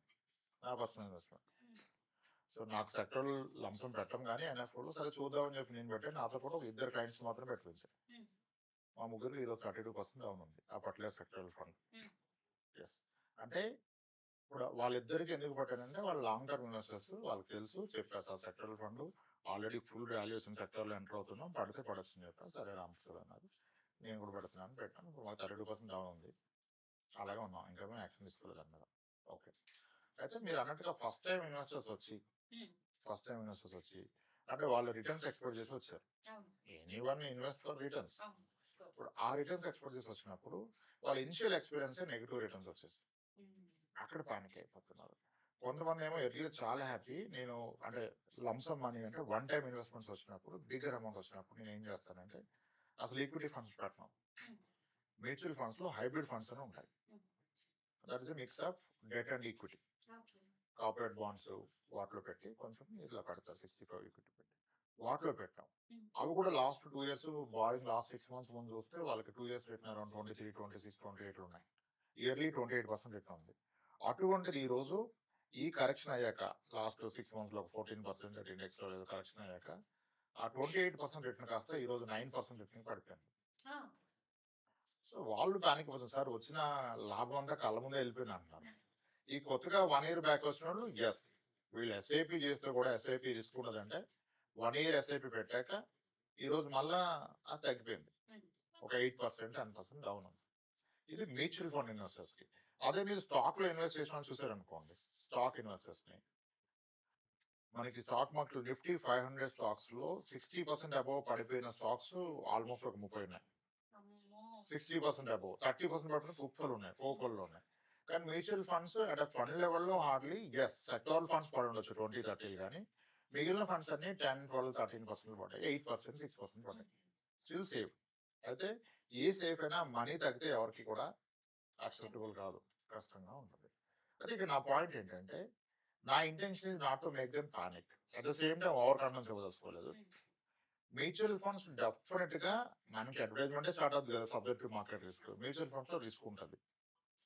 సో ఎవ్రీ 5 years కి మ్యూచువల్ ఫండ్ 10, 15 to 20% పడుతుంది. ఈ స్మాల్ క్యాప్స్ ఏదైతే మీరు మెన్షన్ చేశారో అవి 30% కరెక్షన్ అవుతాయి. Small caps will go down by 30% in 5 years లో వన్స్. ఇప్పుడు నేను పెట్టగానే 30% కరెక్షన్ అయింది అనుకోండి, ఈ 30% రికవర్ అవడానికి మళ్ళీ ఇంకొక 1.5 year పడుతుంది. అంటే 2.5 years returns will be zero. Next 2.5 years yearly ఒక 13, 14 వచ్చినా స్టిల్ ఈజ్ అంటే ఎఫ్డి రిటర్న్ ఉంటాడు 5 years మీద. ఫస్ట్ 2 years వెళ్ళిపోయింది కదా, టైం లాస్ అయిపోయింది. నెక్స్ట్ 3 years మీద అయినా చేస్తే మేబీ ఒక 12% పర్ ఇయర్ రిటర్న్ వచ్చిన 3 years మీద కలిపి అబ్సల్యూట్ టర్మ్స్ లో ఒక 45 ఉంటుంది. ఇయర్లీ ఎంత అంటే ఓవరాల్ గా 9% 10% ఉంటాడు.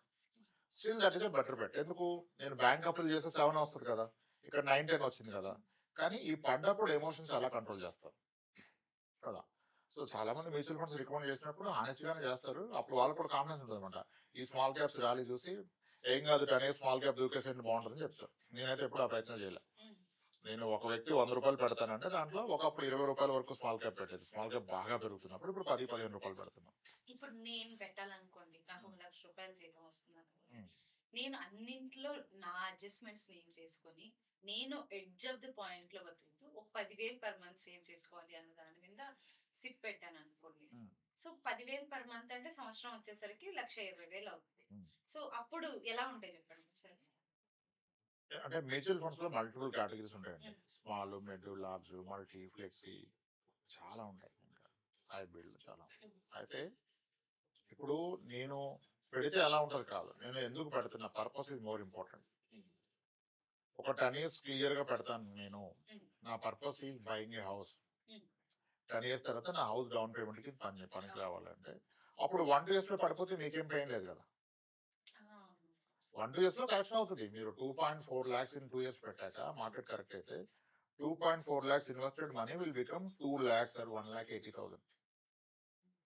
అయినా సరే మీరు 10 years ఉంటే మీకు 12% అనే లోయర్ సైడ్ వర్కౌట్ అవుతుంది. ఇయర్లీ 12% చక్కెర వడ్డీలో. అయితే ఇది చెప్పడం చాలా సులువు. రిటైల్ ఇన్వెస్టర్స్ కి డబ్బు పోయినప్పుడు పెయిన్ ఉంది. అంటే ఇప్పుడు నేను 6 months బ్యాక్ పెడుతున్నప్పుడు హైబ్రిడ్ పెడదామంటే ఎందుకు సార్ మన లాంగ్ టర్మ్ గా ఈక్విటీ పెట్టింది అన్నారు. నేను చేసిన మిస్టేక్స్ కూడా ఉన్నాయి. ఒక 5 months బ్యాక్ లంసమ్ వస్తే ఎప్పుడు హైబ్రిడ్ లో పెట్టాను. ఇప్పుడు హైబ్రిడ్స్ ఆర్ డౌన్ బై 7-8%. ఇప్పుడు 30 lakhs పెట్టిన వాళ్ళకి ఆల్మోస్ట్ 4 lakhs డౌన్ ఉంది నా ఇన్వెస్టర్. లక్కీలీ తర్వాత నేను అనిపించింది ఇంకా వెంటనే ఈ లంసమ్ వచ్చినా ఒకేసారి డిప్లాయ్ చేయకుండా ఒకేసారి ఇన్వెస్ట్ చేయకుండా ఎస్టీపీ మోడ్ అంటారు అనమాట. లిక్విడ్ ఫండ్స్ లో పెట్టి లిక్విడ్ నుంచి వీక్లీ పంపించడం మొదలు పెట్టాం. అది స్టార్ట్ చేసినాక ఇప్పుడు 1 crore 50 lakhs పెట్టిన కాబట్టి లాస్ లేదు. సో లైట్ లాస్ ఒక 1% డౌన్ ఉంది. ఎందుకంటే వీటి ఇన్వెస్ట్ స్మాల్ అదంతా లిక్విడ్ లో పెట్టేసి లిక్విడ్ నుంచి వీక్లీ పంపించాం. అది హైబ్రిడ్ ఫండ్. ఈ స్ట్రాటజీ మేము కూడా చేస్తుంది 3 months. జస్ట్ 2 days ముందు వచ్చిన వాళ్ళకి ఇప్పుడు మా మనీ కూడా లాస్ట్ ఉంది. అయితే నేను అనేది ఏంటంటే ఇక్కడ పానిక్ అవ్వకుండా ఒక చిన్న లాజిక్ చెప్తాను. ఎస్, ఇప్పుడు మీరే ₹1,00,000 పెట్టుకున్నారు అనుకోండి లాస్ట్ 1 year లో. ఇప్పుడు అది 82,000 అయింది. చాలా పెయిన్ అనిపిస్తుంది కదా. ఇక్కడ నా పాయింట్ ఏంటంటే మీరు అంత పెయిన్ తీసుకోవాల్సిన అవసరం లేదు. ఎందుకు? నేను చాలాసార్లు చెప్తాను. మ్యూచువల్ ఫండ్ ఇన్వెస్ట్మెంట్ అనేది అట్లీస్ట్ ఒక 7-8 years ఉంటేనే మీరు రండి. 1-2 years లో ఇది అటు ఇటు అవుతుంది. మీరు ₹100 ఇన్వెస్ట్ చేస్తే అది ₹70 అవడానికి అవకాశం పుష్కలంగా ఉంటుంది. ఆ ₹70 చూసి మీరు ఉంటే మీరు 200 చూస్తారు. దానికి ఒక 6 ఏళ్ళు పడుతుంది. 6 years లో డబ్బులు అయితే 12%. ఇప్పుడు పెయిన్ ఏంటంటే ఇవన్నీ స్టోరీలు చెప్పుకోవడం బాగుంటాయి సార్. ఇప్పుడు నాకున్న అతి తక్కువ నేను మా పాపకని మా బాబుకని ఇదని దాస్తే ఇప్పుడు తగ్గితే ఎలా సార్ అంటారు. నా పాయింట్ ఏంటంటే ఒక చిన్న విషయం అర్థం చేసుకున్న అందరూ. ఇప్పుడు ఒక వ్యక్తి ఉన్నారు, ఎస్ఐపిలో నెలకు 15,000 పెడుతున్నారు. ఓకే, లేదా ఒక 5 లక్షలు పెట్టాడు 2 years బ్యాక్. ఇప్పుడు చూస్తే 5 లక్షలు పెట్టింది ఇంతకు ముందు 6 లక్షలు అయింది. ఇప్పుడు మళ్ళీ అది 4,90,000 అయిపోయింది అనుకోండి. లేదా ఎస్ఐపిలో పెట్టారు ఒక 4,80,000 పెట్టారు ఎస్ఐపిలో ఒక 2 years లో మంత్లీ ఒక 20,000 చొప్పున. ఇప్పుడు చూస్తే అది 4,50,000 అయిపోయింది. 2 లాస్ట్ సినారియోలు. ఈయన దీని గురించి టెన్షన్ పడుతున్నారు. నేను ఏమంటానంటే ఎస్ సార్ మీరు పెట్టింది కరెక్ట్, పడిపోయింది కరెక్ట్. ఎవరు గెస్ చేయలేము, మార్కెట్ ఇంకా పడుతుందా పెరుగుతుందా చెప్పలేము. ఓకే, నేను నా పాయింట్ ఏంటంటే ఇప్పుడు 5 లక్షలు పెట్టిన వాడు నిజం. అసలు మీ నికర ఆస్తిలో ఒక వ్యక్తి కంటే చాలా ఉంటాయి కదా. మీ నికర ఆస్తిలో ఈ 5 లక్షలు ఎంత పర్సెంటేజ్ అనేది నా క్వశ్చన్. ఇప్పుడు ఆయనకు ఒక ఇల్లు ఉంది. ఇల్లు ఒక 48 లక్షలు 50 లక్షలు విలువ చేసే ఫ్లాట్ ఉంది. ఓకే, ఒక 2 స్థలాలు ఉన్నాయి. ఆ 2 స్థలాలు ఒకటి 20 లక్షలు ఒకటి 15 లక్షలు చేస్తాయి. ఓకే, ఊర్లో ఒక పొలం ఉంది, అదొక 30 లక్షలు చేస్తాయి. ఈయన గోల్డ్ ఉంది ఒక 30 తులాలు, అదొక 16 లక్షలు 15 లక్షలు చేస్తాయి. అంటే ఓవరాల్ గా ఒక సామాన్యుడే నెలకు ఒక 60,000 70,000 జీతం వచ్చే వ్యక్తి మరి ఆయనకు ఒక 45,000 50,000 స్థిరాలు దాచుకుంటాడు కదా అక్కడక్కడ. ఏ చిటీలు కట్టి స్థలాలు కొన్ని ఇదంతా చేసినప్పుడు అతనుకున్న నికర ఆస్తి ఈ రోజు 1,30,00,000 1,50,00,000 అన్ని కలిపి. మరి 1,50,00,000 నీ అదర్ అసెట్స్ నువ్వు మ్యూచువల్ ఫండ్ పెట్టింది 5 లక్షలు. 1,50,00,000 మీద 5 లక్షలు అంటే ఎంత పర్సెంటేజ్ మనం బెట్ చేసింది? 3%. నీ ఓవరాల్ నెట్వర్క్ లో 3% మీరు మ్యూచువల్ ఫండ్ ఇన్వెస్ట్ చేశారు. ఈ పెట్టిన 3% లో కష్టపడితే ఎందుకు ప్యానిక్ అవుతున్నారు? మీ లైఫ్ ని చేంజ్ చేయగలిగింది 20,000 మ్యూచువల్ ఫండ్ కాదు కదా. మీరు కొన్న స్థలం ఏమన్నా అయితే ప్రాబ్లం, గోల్డ్ పడిపోతే ప్రాబ్లం. ఎందుకంటే గోల్డ్ లో 30 లక్షలు ఉంది, లక్కీలో పెరుగుతుంది, అది కూడా కొంచెం తగ్గుతుంది. నేను అనేది ఏంటంటే ఒక పాయింట్ అర్థం చేసుకోండి. మీ ఓవరాల్ అసెట్స్ లో ఇంక్లూజివ్ ఎవ్రీథింగ్, మీ బంగారం, మీ పొలాలు, మీ స్థలాలు, మీ ఇల్లు అన్నిట్లో కలిపి మీరు మ్యూచువల్ ఫండ్ లో ఇన్వెస్ట్ చేసింది ఎంత? ఇది ప్రైమరీ క్వశ్చన్ ఒకరు అడుక్కోవాలి. ఈ క్వశ్చన్ కి ఆన్సర్ 10% అంటే దానికి వరి ఎక్కడ ఉంది? 5 కోట్లు ఆస్తుంది మీకు ఓవరాల్ గా అన్ని కలిపితే. దాంట్లో 50 లక్షలు మీరు ఇక్కడ పెట్టారు. Which is 10% of your overall network. ఈ 10% ఒక 20 పడితే ఏంటి, 20 పెరిగితే ఏంటి? It can't make or break you.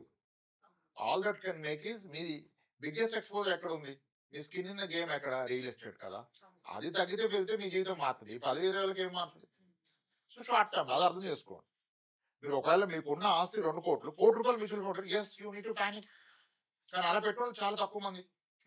So వీళ్ళందరూ పానిక్ అవసరం లేదని ప్రైమరీ.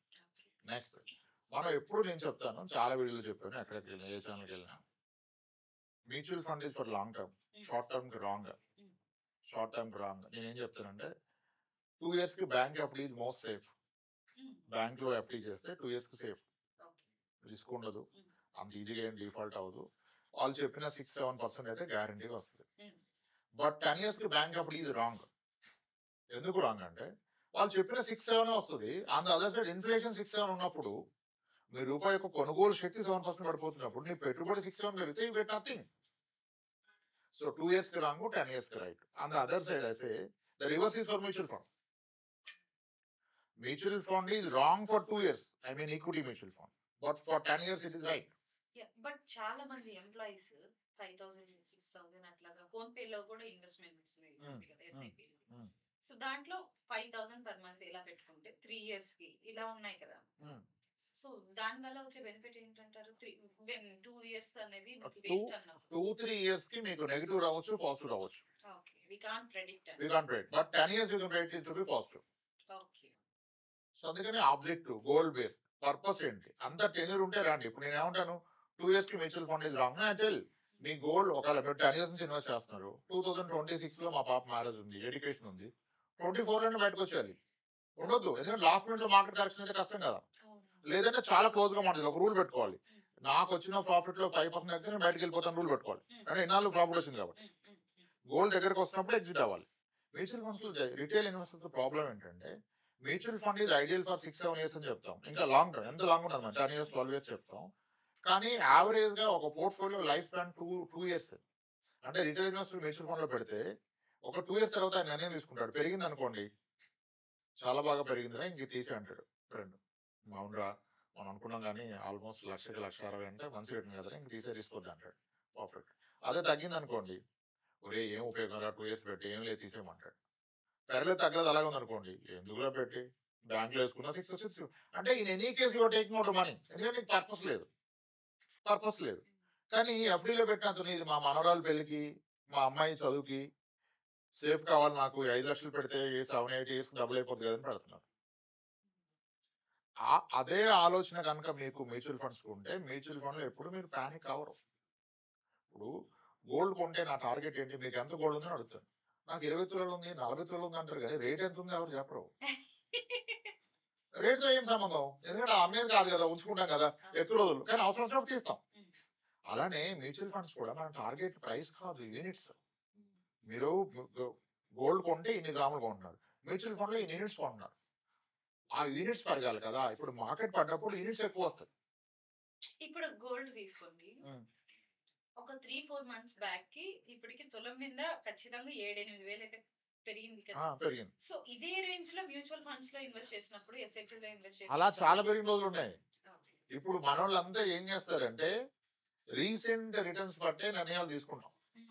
నేను చెప్పేది ఒకటే స్టాండర్డ్, అసలు ఏదైనా స్థలం అయినా, పొలం అయినా, గోల్డ్ అయినా, మ్యూచువల్ ఫండ్ అయినా షార్ట్ టర్మ్ రిటర్న్ చూసి నిర్ణయాలు తీసుకోవద్దు. Anything has to be long term. నేను అక్కడ జోక్ కూడా క్రాక్ చేస్తాను. కానీ పెళ్ళి 10 ఏళ్ళు అయితే ఇంకా డైవర్స్ అయ్యే పాసిబిలిటీ వెరీ మినిమల్. 10 ఏళ్ళు కలుసుకున్నప్పుడు అర్థమైపోయింది కదా, long term average is good. అదే 6 నెలలు అయిన కనుక అడిగాం అనుకోండి, వాడికి అమ్మ ఇది ఒక ఆపర్చునిటీ మర్చిపోయి అనిపిస్తుంది కదా. సో నేను ఈ జోక్ ఎప్పుడు 10 years అబోవ్ మ్యారీడ్ లైఫ్ ఉన్న వాళ్ళతోనే క్రాక్ చేస్తాను. Long term average standards, short term కాదు. మీకు 10 ఏళ్ళు అయింది కాబట్టి డైవర్స్ అవుతుంటే వాళ్ళు కన్ఫ్యూజ్ అయిపోతుంది, ఎందుకు అవుతారు అంటారు. అవదు, 10 years అయితే లాంగ్ టర్మ్, యూ అండర్స్టూడ్. కానీ 1 year రిలేషన్ లో అటువంటి క్వశ్చన్ రేజ్ అవ్వకూడదు. సేమ్ ఇన్వెస్ట్మెంట్ అయినా అంతే, లాస్ట్ 1 year రిటర్న్ చూసి మీరు అది గుడ్ బ్యాడ్ డిసైడ్ చేయొద్దు. అది ఏదైనా, గోల్డ్ అయినా, మ్యూచువల్ ఫండ్ అయినా, ల్యాండ్ అయినా, ఇంక ఏదైనా సరే 1 year 2 years రిటర్న్ చూడొద్దు, లాంగ్ టర్మ్ యావరేజ్ చూడండి. ఆ లాంగ్ టర్మ్ లో కూడా రీసెంట్ గా బాగా ర్యాలీ ఉంటే మళ్ళీ డిస్కౌంట్ ఇవ్వాలి. ఒకసారి పీకే పెరిగిపోద్ది కదా కదా. గోల్డ్ మీరు అన్నారు, నేను చాలా వేలు చెప్పా, మళ్ళీ చెప్తాను.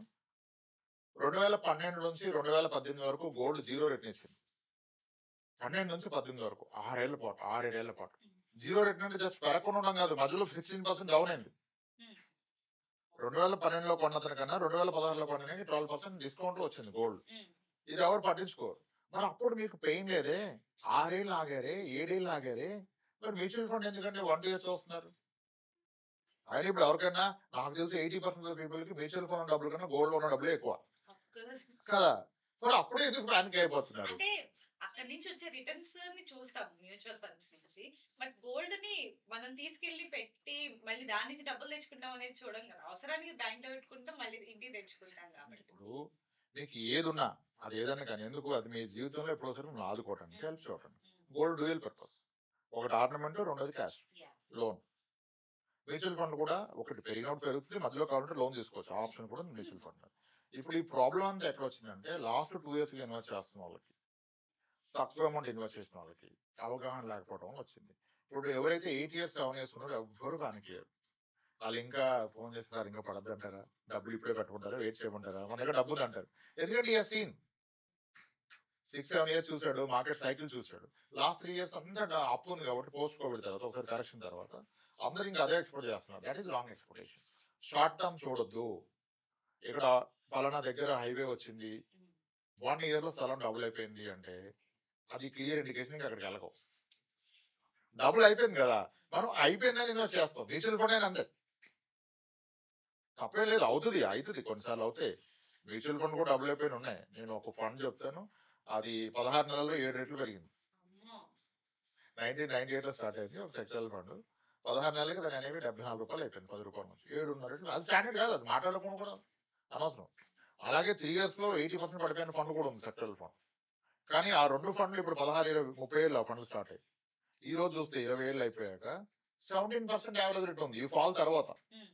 సో కాబట్టి లాంగ్ టర్మ్ లో ప్రాబ్లం ఉండదు, షార్ట్ టర్మ్ లో problem is only in your mind, not reality. అది ప్రాబ్లం కాదు. ఒక ఎస్ఐపి ఇన్వెస్ట్ అయితే దిస్ ఇన్ ఆపర్చునిటీ. బంగారం రేట్ తగ్గుతుంది, నువ్వు ఎవరి మంత్ కొంటున్నావు అంటే ఏంటి అని అర్థం, యువర్ లక్కీ. ఒకప్పుడు 1,00,000 పెడితే నీకు ఇంత వచ్చింది, ఇప్పుడు ఎక్కువ వస్తుంది కదా రేట్ తగ్గితే. సేమ్ వేలో మ్యూచువల్ ఫండ్ ట్రీట్ చేయాలి. రీటైల్ ఇన్వెస్టర్స్ అస్సలు పానిక్ అవ్వద్దు, అసలు అనలిస్టులు ఏం పట్టించుకోవద్దు. మన పని ఏంటి, జాబ్ చేస్తున్నాం, డబ్బులు వస్తున్నాయి, ఫ్యామిలీ చూసుకున్నాం, ఇంత అమౌంట్ మ్యూచువల్ ఫండ్ పెట్టు, మీ పని మీరు చూసుకోండి కదా. ఇంకే పని లేదని దీని మీద కూర్చుంటే, దీన్ని అనాలిసిస్ చేస్తే స్మాల్ క్యాప్ లాపాలని ఒక అంటారు. కొన్ని చూసాను నేను, కొంతమంది అంటారు ఇన్నాళ్ళు స్మాల్ క్యాప్లు పెట్టండి ఇప్పుడు వద్దన్నారంటే ఆయన కాన్ఫిడెన్స్ అప్పుడు అది, ఇప్పుడు ఇది. అంటే మీరు ఎందుకు పెడుతున్నారో తెలవట్లేదు. ఎందుకు పెడుతున్నారో తెలుసుకుంటే అసలు పానిక్ అవ్వాల్సిన అవసరమే లేదు.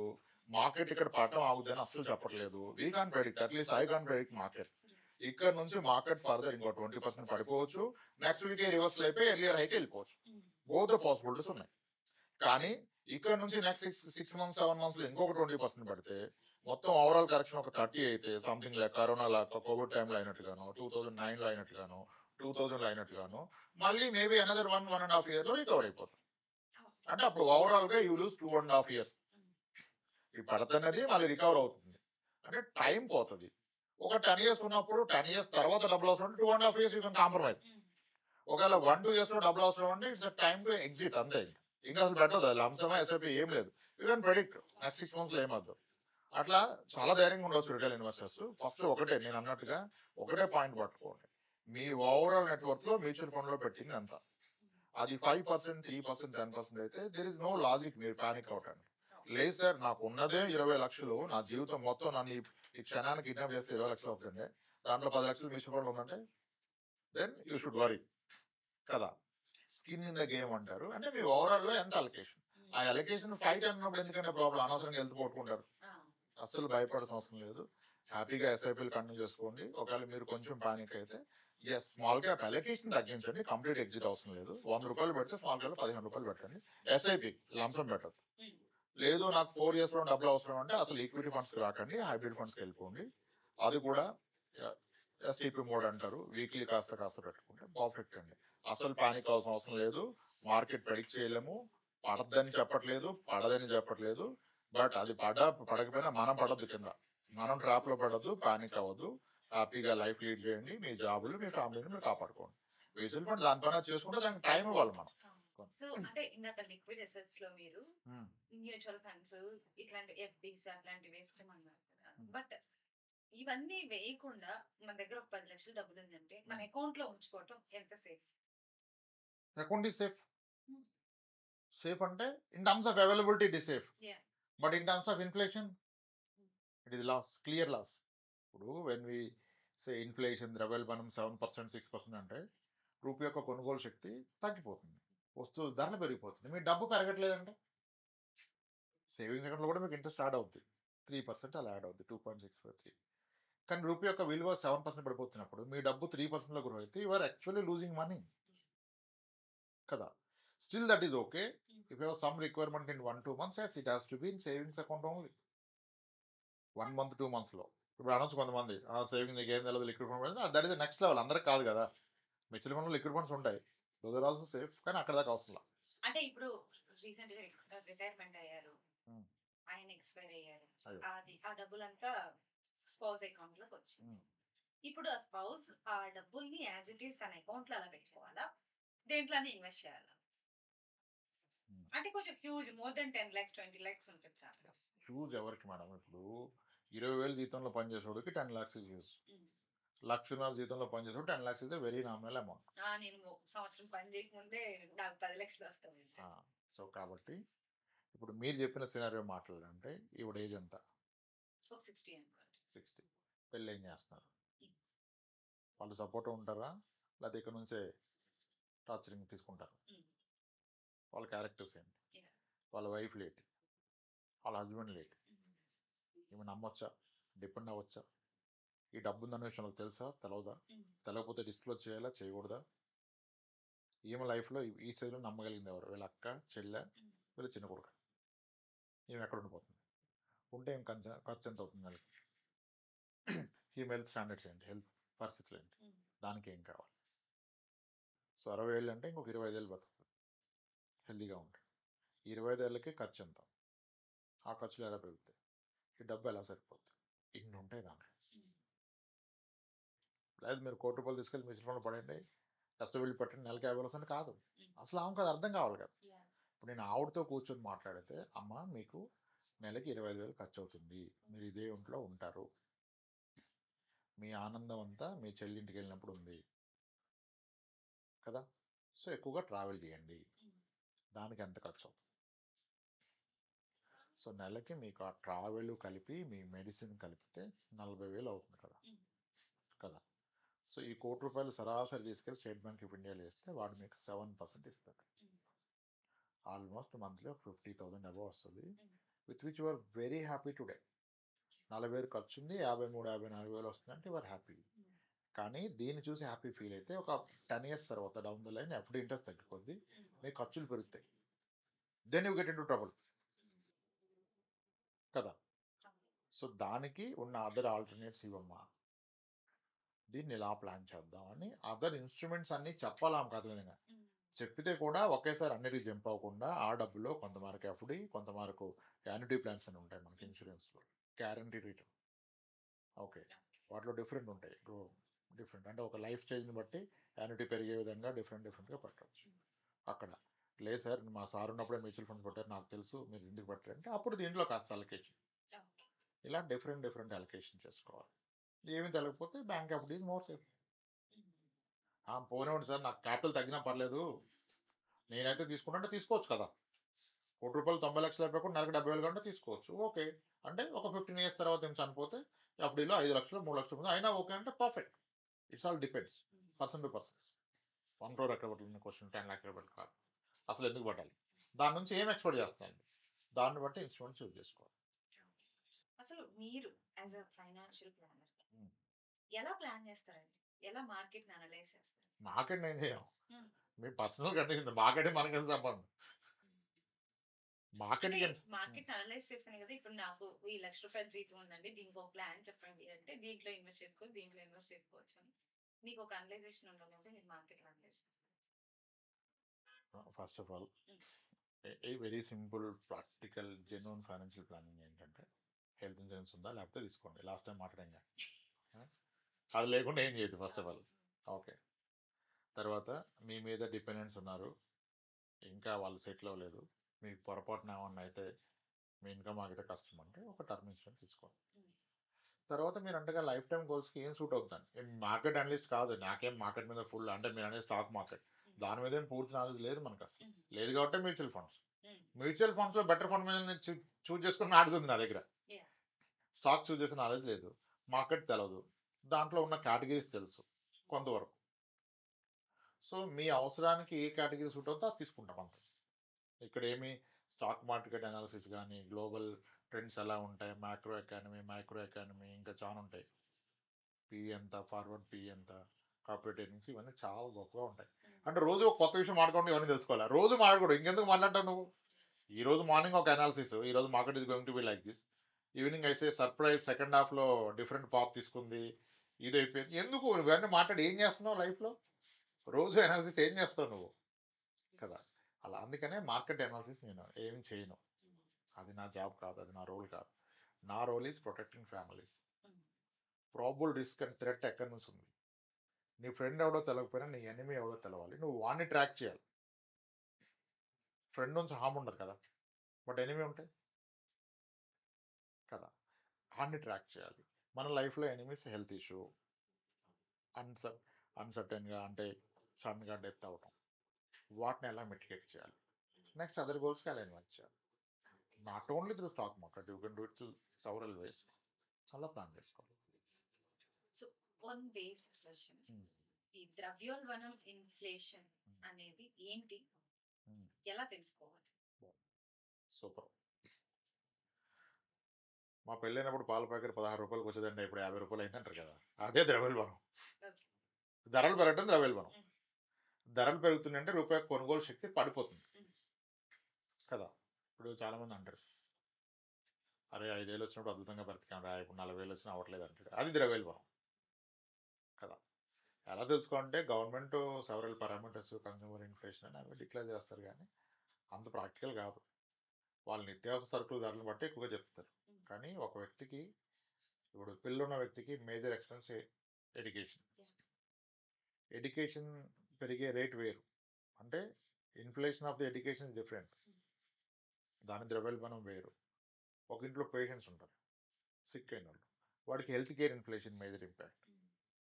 వాడు యంగ్స్టర్, ఏమీ లేవు వాడికి, they are DINK couple, no kids, they decided not to have kids. వాడికి ఏం లేదు కదా, వాడికి టూర్కి వెళ్ళేది, మరో ఫ్లైట్ టికెట్ పెరిగిపోయింది, కాటేజ్ పెరిగిపోయింది, హోటల్ టికెట్, అది ద్రవ్యోల్బణం. సో ప్రతి ఒక్కరికి ద్రవ్యోల్బణం ఇది డిఫరెంట్ ఫ్రమ్ మీకు డిఫరెంట్ ఆస్పెక్ట్స్. చదువుకు ఒకటి, ఆరోగ్యానికి ఒకటి, ట్రావెల్కి ఒకటి. మీ లైఫ్లో మేజర్ ఎక్కడ కాంట్రిబ్యూట్ చేస్తున్నారో దాని ద్రవ్యోల్బణం ఫ్యాక్టర్ చేసుకోవాలి. అంటే బాటమ్ లైన్ ఏంటంటే గవర్నమెంటే చెప్తుంది 6 అని inflation, 6 5.6 what ever it's, practically కాస్త ఎక్కువ ఉంటుంది. దీని నుంచి అర్థం చేసుకోవాలి ఏంటంటే ద్రవ్యోల్బణం అంటే రూపాయి కొనుగోలు శక్తి తగ్గడం. రూపాయి తన సామర్థ్యాన్ని, శక్తిని సంవత్సరానికి 8%, 7% పడిపోతున్నప్పుడు నా పెట్టుబడి కనుక అది రాకపోతే, ఆ మాత్రం క్రియేట్ చేయకపోతే I'm losing actually my money కదా. మన పేరెంట్స్ ఎప్పుడో ఇన్సూరెన్స్ పాలసీలు కట్టారు, ఓకే, 30 years బ్యాక్ ₹1,00,000 పాలసీ అన్నాడు, సంవత్సరానికి 3,000 కట్టాడు, 30 ఏళ్ళు కట్టాక 3 లక్షలు వస్తుందని చెప్పాడు. ఆయన ఏమో 1994లో కట్ట మొదలెట్టాడు. ఇప్పుడు ఆయన చెప్పినట్టుగా అక్షరాల 3 లక్షలు వచ్చింది. ఈరోజు 3 లక్షలు అంటే 3 లక్షలే, కానీ 95లో 3 లక్షలు వస్తుందా నీకంటే, అమ్మ బాబోయ్ 3 లక్షలరా అన్నాడు. ఎందుకంటే 95లో ఆయన జీతం 2,000, 2,000 3,000 ఉండేది. 3,000 జీతం ఒకటికి 3 లక్షలు అంటే 100 నెలల జీతం, 100 months. It's like your 9 years salary. But what is 3 lakhs today? దేనికి పనికి వస్తుంది? ఒక కారు కొనగలరా? కానీ ఆ రోజు మీకు 3 lakhs మంచి కారు వస్తుంది కదా, అది ద్రవ్యోల్బణం. ఇది తెలుసుకోకుండా మనం ఏంటంటే అన్ని అబ్సల్యూట్ రిటర్న్ చూస్తాం. అప్పుడు ₹1,00,00,000 వస్తుంది అంటాం, కానీ అప్పుడు ₹1,00,00,000 విలువ, ఇప్పుడు ₹1,00,00,000 విలువ వేరు. 7% ఇన్ఫ్లేషన్ అంటే ప్రతి 10 ఏళ్ళకి రూపాయి యొక్క కొనుగోలు శక్తి సగం అవుతుంది. అంటే 10 ఏళ్ళ తర్వాత ₹1,00,00,000 ఇస్తానంటే ఈ రోజు వాల్యూలో అది 50 లక్షలు సమానం.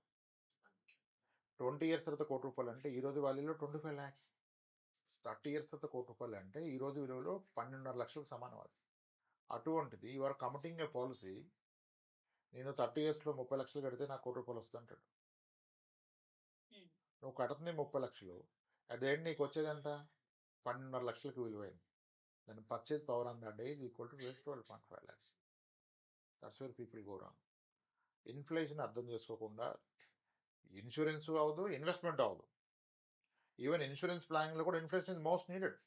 నేను అదే చెప్తాను, హెల్త్ ఇన్సూరెన్స్ 10 లక్షలు చాలు కదా అంట. 20 లక్షలు చాలు కదా! 20 లక్షలు చాలు ఈ రోజుకి.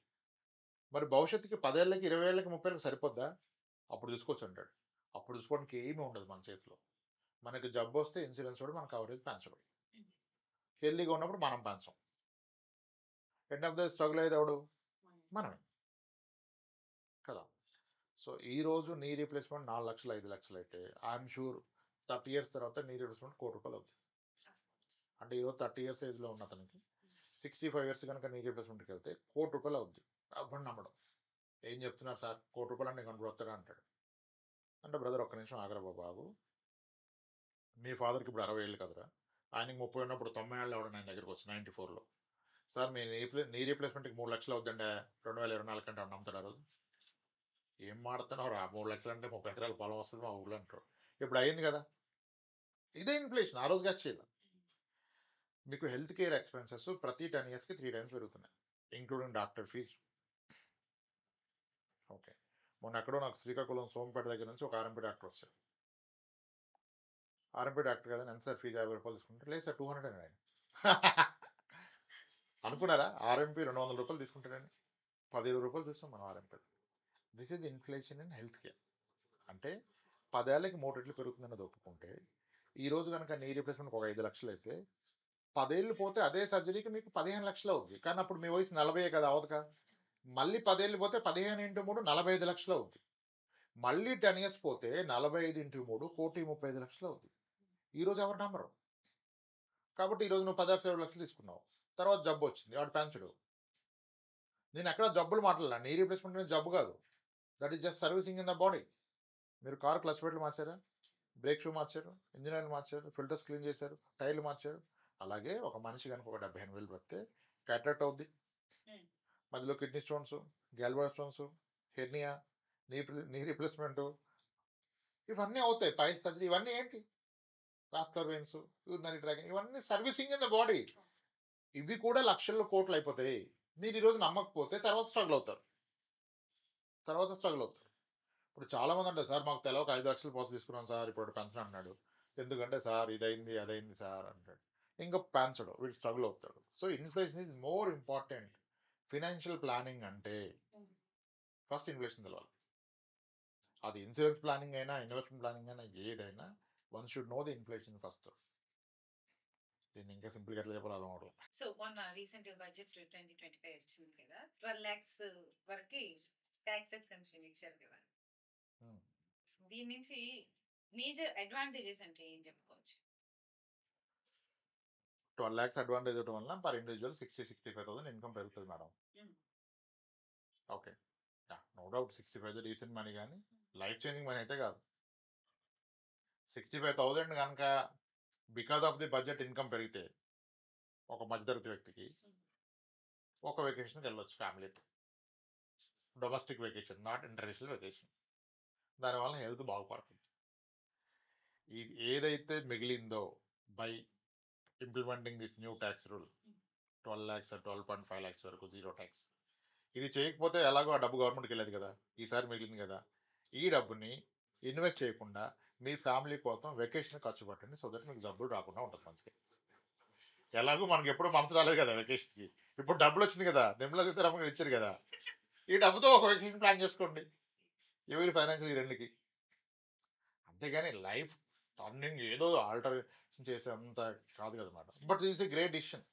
చాలామంది రిలాక్స్ అయిపోయారు, కానీ దాన్ని బెటర్ వేలో యూటిలైజ్ చేసుకోండి. మరీ ఇన్వెస్ట్మెంటే మళ్ళీ ఇది పెడతాను కాకుండా మీ హెల్త్ మీద, ఫ్యామిలీ హ్యాపీనెస్ మీద, ట్రావెల్కి వాడుకోండి. అది నేను పర్సనల్గా ఐ ఫీల్ దట్ అలా వాడుకోవచ్చు. So term insurance versus life insurance అంటే what do you prefer? What do you suggest? Term is nothing but life. Term insurance is nothing but life insurance. Question ఏంటంటే pure life insurance versus investment and insurance mix అంతే. Endowment plans అంటారు.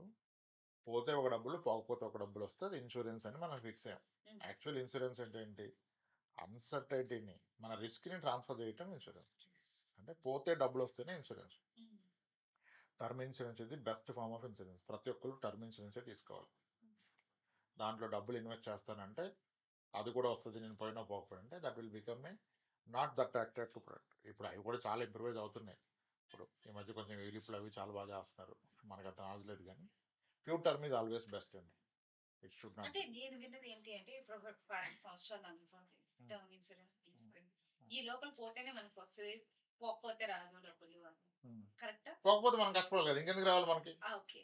ఇప్పుడు అదే life insurance LIC తీసుకోండి for suppose, అది మనం పోయినా కూడా మన ఫ్యామిలీకి డబ్బులు వస్తుంది కదా. Yes madam. సో ఇది ఎలా ఉంటుంది అంటే, ఇప్పుడు టర్మ్ ఇన్సూరెన్స్ అందరికి ఎవరండి, అకాడమిక్ క్వాలిఫికేషన్ +2 లేకపోతే ఎవరు, income tax returns income proofs లేకపోతే ఎవరు. ఇప్పుడు అనార్గనైజ్ సెక్టర్లో చేసే వ్యక్తి ఒక క్యాబ్ డ్రైవర్గా చేస్తున్నాడు, ఒక వ్యక్తి దగ్గర డ్రైవర్గా చేస్తున్నాడు, ఆటో డ్రైవర్గా చేస్తున్నాడు, అతనికి ఇన్కమ్ ప్రూఫ్స్ ఉండవు, అతనికి టర్మ్ ఇన్సూరెన్స్ రాదు. అప్పుడు అతను మీరు చెప్పిన పాలసీ తీసుకోవాలి. ఇప్పుడు అతను ఒక 10 lakhs పాలసీ తీసుకుంటే అతనికి ఒక 20 years పోతే ఒక 20-25 lakhs వస్తుంది. బట్ ఒక మంత్ ప్రీమియం 3,000 6,000 కట్టకపోయినా 10 లక్షలు ఆయన ఫ్యామిలీకి వస్తుంది. ఇప్పుడు నిజానికి ఒక ఆటో డ్రైవర్కే రిస్క్ అయింది అనుకోండి, రిస్క్ అయింది, ఆ 10 lakhs can save his family. రేపు వాళ్ళ వైఫ్ ధైర్యం చేసి, మరి ఇంకా అయిపోయినాక ధైర్యం చేయాలి, ఇంకా భయపడేం లేదు కదా. ఆ రోజు ఆవిడ ధైర్యం చేసి నుంచొని ఇతను తోలుతున్న ఆటో కాకుండా ఇంకొక 2 ఆటోలు కొని 3 ఆటోలు రోజు లీజుకి ఇస్తే సాయంత్రానికి ఒక 1000 రూపాయలు వస్తాయి కదా. అంటే is family can survive for the rest of the life because is having that 10 lakhs cover. But same is not true for an IT employee or a pharma employee. ఇతను 15,000 సంవత్సరానికి పడేస్తే ₹1,00,00,000 పాలసీ టర్మ్ ఇన్సూరెన్స్ వస్తున్నప్పుడు అది తీసుకోకుండా నేను పోతేనే డబ్బులు ఉంటే రావు కదా అని ఈ 10 లక్షల పాలసీకి ఉంటే తప్పు. మీకు అర్థమైంది కదా. ఎస్. సో అందుకే నేను అంటాను, there is no product call a wrong product, అన్ని రైట్ ప్రొడక్ట్స్. నీకేది నీ జబ్బుని బట్టి మందు, నీకు నచ్చిందని చెప్పేసి ఐ లైక్ పింక్ ఫ్లేవర్ కావాలి, నాకు ఈ ఫ్లేవర్ ఈ కలర్ కావాలంటే కాదు. ఒక ఫార్మసీ స్టోర్లో ఉన్న ప్రతి medicine good medicine, all unit take based on your disease, not a favourite colour. Similarly there is nothing called a wrong investment. మనం వెరీ రాంగ్ అనుకున్నది కూడా కొంతమందికి రైట్ అయిపోతుంది కదా, అలా చేసుకోవాలి. సో రాంగ్ అని చెప్పకూడదు. Endowment clean also right, LIC is right, but ఎవరికి రైట్ అనేది క్వశ్చన్. అలా తీసుకోవాలి. అయితే ఇప్పుడు సిటీలో ఉండి లేకపోతే ఎంతో కొంత తెలిసిన వాళ్ళు ఇవన్నీ మేనేజ్ చేసుకోవాలి, ఏదో ఒక ప్లాన్ తీసుకుంటారు ఇన్సూరెన్స్ వైజ్, లేకపోతే అందులో ఇన్వెస్ట్ చేస్తారు పట్టుకున్నప్పుడు. సో ఇవన్నీ బాగానే ఉన్నాయి. బట్ వేరే రూరల్ పీపుల్ ని తీసుకుంటే వాళ్ళకి సేవింగ్ అంటే ఫస్ట్ గుర్తొచ్చేది చిటి కట్టేద్దాం అంటారు. దానివల్ల అడ్వాంటేజెస్ డిసడ్వాంటేజెస్ ఏమి లేదు, చిట్టి ఈజ్ గుడ్. ఎత్తేస్తే అప్పుడు బ్యాడ్ కదా. ఇప్పుడు చిట్టి బ్యాడ్ అని చెప్పడానికి లేదు. అంటే ఇప్పుడు సిటీలో ఉన్నాం, కష్టపడుతున్నాం, జాబ్ చేస్తున్నాం, మనకు లోన్స్ వస్తాయి. మన రోడ్లో లోన్స్ రావు కదా, అలానే అప్పు తెచ్చుకుంటే వడ్డీలు ఎక్కువ ఉంటాయి. అదే తెలిసిన ఆమె దగ్గర చిట్టి వేస్తే ఆమె మనకి 2 months 3rd month 4th month help చేసి ఇస్తే మనకి వడ్డీ క్యాలిక్యులేషన్ తక్కువ పడుతుంది. మీకు అర్థమైందా. నేను బయట ఎక్కడో ₹2 వడ్డీ తెచ్చుకునే వాళ్ళు చిట్టి తీసుకుంటే నేను ₹1 వడ్డీ కడుతున్నా అంటే నాకు అది సేఫ్ కదా కదా. సో చిట్టి రాంగ్ అంటే, ఇప్పుడు అన్ని ఫెసిలిటీస్ ఉన్నాయి, సిటీలో ఉన్న నీకు మంచి శాలరీ వస్తుంది, నీకు కావాలంటే పర్సనల్ లోన్ వస్తుంది, ఓడి లోన్ వస్తుంది, ఇంటి మీద లోన్ వస్తుంది, అప్పుడు చిట్టి ఎందుకు నీకు. మళ్ళీ చిట్టీలో చాలా కేటగిరీ ఉన్నాయి, ఫిక్స్డ్ చిట్టి అని, పాట అని, ఆక్షన్లోకి వెళ్తాయి, వాళ్ళ అవసరాన్ని బట్టి పాడుకుంటే, అంటే ఒక నోటు దగ్గర తిండి కొట్టి అందరూ పంచుకుంటారు కదా, అదే కదా ఆక్షన్ అంటే. వాడు అవసరాన్ని మనం ఎన్కరేజ్ చేస్తున్నాం, వీఆర్ హ్యాపీ. ఒకడు బాగా కష్టంలోకి వెళ్ళి ఎక్కువ లాస్కి పాడుకుంటే మిగిలిన 10 మంది హ్యాపీ అనమాట వాడి కష్టానికి. అదే కదా కాన్సెప్ట్, అదే కదా కాన్సెప్ట్. సో నీ పర్పస్ ఏంటి, నాకు ఎక్కువ ప్రాఫిట్ ఉంటే అటువంటి చిట్టికి వెళ్తాం. కొన్ని ఫిక్స్డ్ ఉంటాయి, వాడు ఎంత కాంపిటీషన్ వచ్చినా డ్రా తీస్తాడు, వచ్చోడికి ఇస్తాడు, తీసుకున్నాడు ఎంత కట్టాలి, తీసుకోవడం ఎంత కట్టాలి, ఆ ఫిక్స్డ్. చిట్టీలో చాలా రకాలు ఉంటాయి, కానీ నీ ఓవరాల్ ఇన్కమ్లో ఎంత నువ్వు చిట్లో పెడుతున్నావు, బెట్టింగ్ కదా మోస్ట్లీ. మీరు అంటే చిట్స్ అంటే అన్ని అన్లిస్టెడ్ చిట్స్ మనం మాట్లాడుతున్నాం కదా.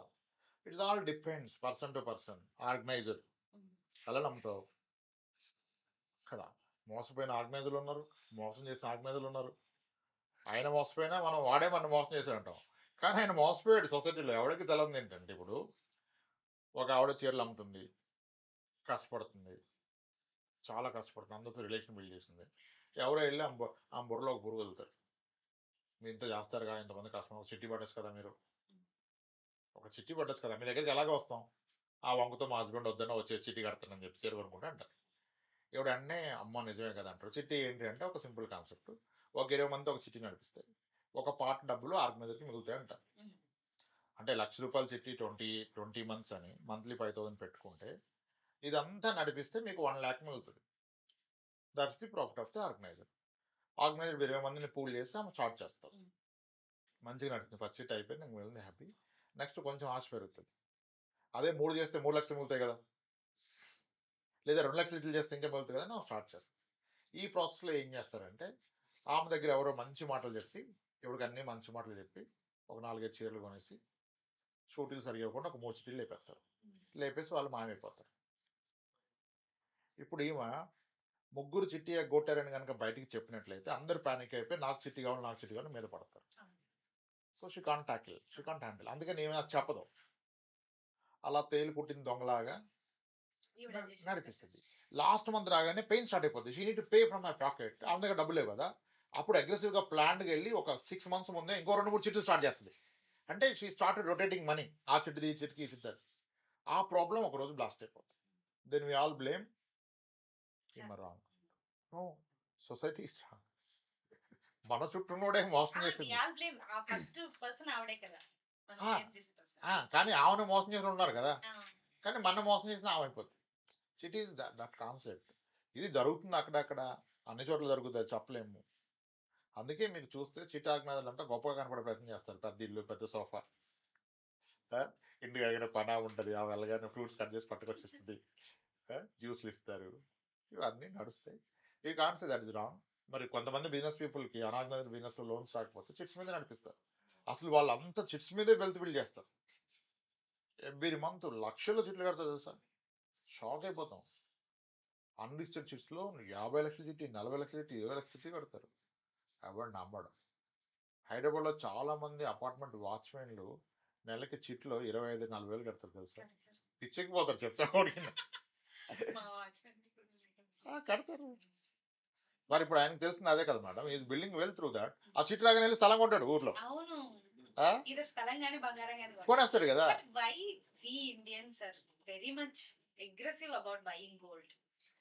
మంచిదే కదా మేడం, గోల్డ్ అది నెవర్ చీటెడ్. ఇండియాలో ఉన్న గోల్డ్ పెద్ద పెద్ద దేశాలు 5 దేశాల కంటే ఎక్కువ ఇండియాలో ఉంది. అదే కంటిని ఏదో ఒక రోజు కాపాడుతుంది, మీకు అర్థం అవట్లా కదా. అంటే ఇండివిజువల్ లెవెల్ నీకు ఆనందాన్ని ఇస్తుంది, నీకు కాన్ఫిడెన్స్ ఇస్తుంది, నీ ఫ్యామిలీని ప్రొటెక్ట్ చేస్తుంది కదా కదా. సో అలా ఏం లేదు. ఇంక ఎకనామిక్గా వేరే కండిషన్స్ ఉంటాయి. కానీ అంటే ఇండియా ఈజ్, మీరు అన్నారు కదా రూపీ వీక్ అంటే ఇంత క్వశ్చన్ వద్దన్నాను. ఓకే, మనం gold import and crude oil import చేయటం వల్లనే మన రూపీ వీక్ అవుతుంది. వి బై దీస్ $2 in dollars. క్రూడ్ని తగ్గించలేంగా, కాస్త ఎలక్ట్రిక్ ఇవంతా వస్తున్నాయి కాస్త, కానీ గోల్డ్ని కొట్టేస్తారు, చంపేస్తారు మనం అన్నమాట. సో యాక్చువల్గా ఈ రెండుని సెటప్ చేస్తుంది ఈ ఐటీ ఎక్స్పోర్ట్స్ ఒకటి. ఇన్ఫర్మేషన్ టెక్నాలజీ ఇంత అడాప్ట్ చేసుకోబట్టి మనం సర్వే అవుతున్నాం ఐటీ ఎక్స్పోర్ట్స్ వల్ల. లేకపోతే చాలా డెఫినెట్గా వెళ్తాం, రూపీ వీక్ అయిపోతుంది. గోల్డ్ తీసుకోకపోతే కంట్రీ ఎకానమీ బాగుంటుంది, కానీ ఒక ఇండివిజువల్ ఫ్యామిలీ ఎకానమీ స్ట్రాంగ్ ఉంటుంది గోల్డ్ ఉంటే. 2 different ways కదా. So nothing wrong in buying gold. Gold is always secured. అంటే మీ ఫ్యామిలీ ప్రొటెక్ట్ చేస్తుంది, దాని మీద డబ్బు వస్తుంది, అమ్ముకోవచ్చు, ప్లెడ్ చేసి లోన్ తెచ్చుకోవచ్చు, అండ్ ఇంటి కూడా రట్ అవ్వదు. 20 లక్షలు బంగారం ఉంటే 3 లక్షలు కావాలంటే అడిగి 5 నిమిషాల పని కదా. అసలు ఇప్పుడు ఎన్ని అడ్వర్టైజ్మెంట్లు కాల్ కొడుతూ వచ్చి గోల్డ్ తీసుకొని డబ్బులు ఇచ్చేస్తారు, చెక్ చేసి మనం బ్యాంక్ వెళ్ళినా వస్తుంది కదా. So gold is good, but కంట్రీకి గుడ్ అంటే కాకపోవచ్చు, కానీ అది కూడా ఒక విధంగా safe. Reserve bank, central bank చాలా మంది గోల్డ్ కొంటున్నారు కదా. దట్స్ ఓకే, ఇక అంతమంది తెలదు మనకి. Gold is not wrong. Investing in mutual funds కూడా, investing in real estate returns ఎక్కువ వస్తుంది చెప్పండి. ఈ క్వశ్చన్ మీద నేను చెప్పి డెఫినెట్గా మ్యూచువల్ ఫండ్ ఎక్కువ వస్తాయి ల్యాండ్ కంటే. ఎస్, మీకు కావాలంటే ఒక చిన్న ఎక్సర్సైజ్ చేయొచ్చు. ఎవరు ఎప్పుడు ల్యాండ్ కొన్నా, ఇంకా నో డిబేట్, నో గొడవ మనకి. ఎవరు ఎప్పుడు ల్యాండ్ కొన్నా, ఇప్పుడు ఒక వ్యక్తి మీ దగ్గరికి వచ్చాడు, చెప్పారు 2003లో ల్యాండ్ కొన్నాడు మా నాన్నగారు, ఆ రోజు 10 లక్షలు కొన్నాడు, ఈరోజు 30 లక్షలు అయిపోయింది అంటాడు కదా. పర్ఫెక్ట్. 2003లో స్టార్ట్ అయిన మ్యూచువల్ ఫండ్స్ గూగుల్ చేయండి, దాంట్లో వర్స్ట్ పర్ఫార్మెన్స్ ఫండ్ చూడండి, చెత్త ఫండ్ బెస్ట్ ఫండ్ చెప్పట్లా, అది కూడా దీనికంటే ఎక్కువ ఇచ్చి ఉంటుంది. అయితే ఇప్పుడు ఉన్న ఆస్తి అంతా అమ్మేసుకొని మ్యూచువల్ ఫండ్స్ లో పెట్టేసుకోవచ్చు అంటారా? అట్లీస్ట్ ఒక 30% అమ్మబెట్టండి, then you got to know the reality. మీరు గట్టు మీద ఎందుకు మాటలు చెప్తారు, దిగి చెప్పండి కదా మాటలు.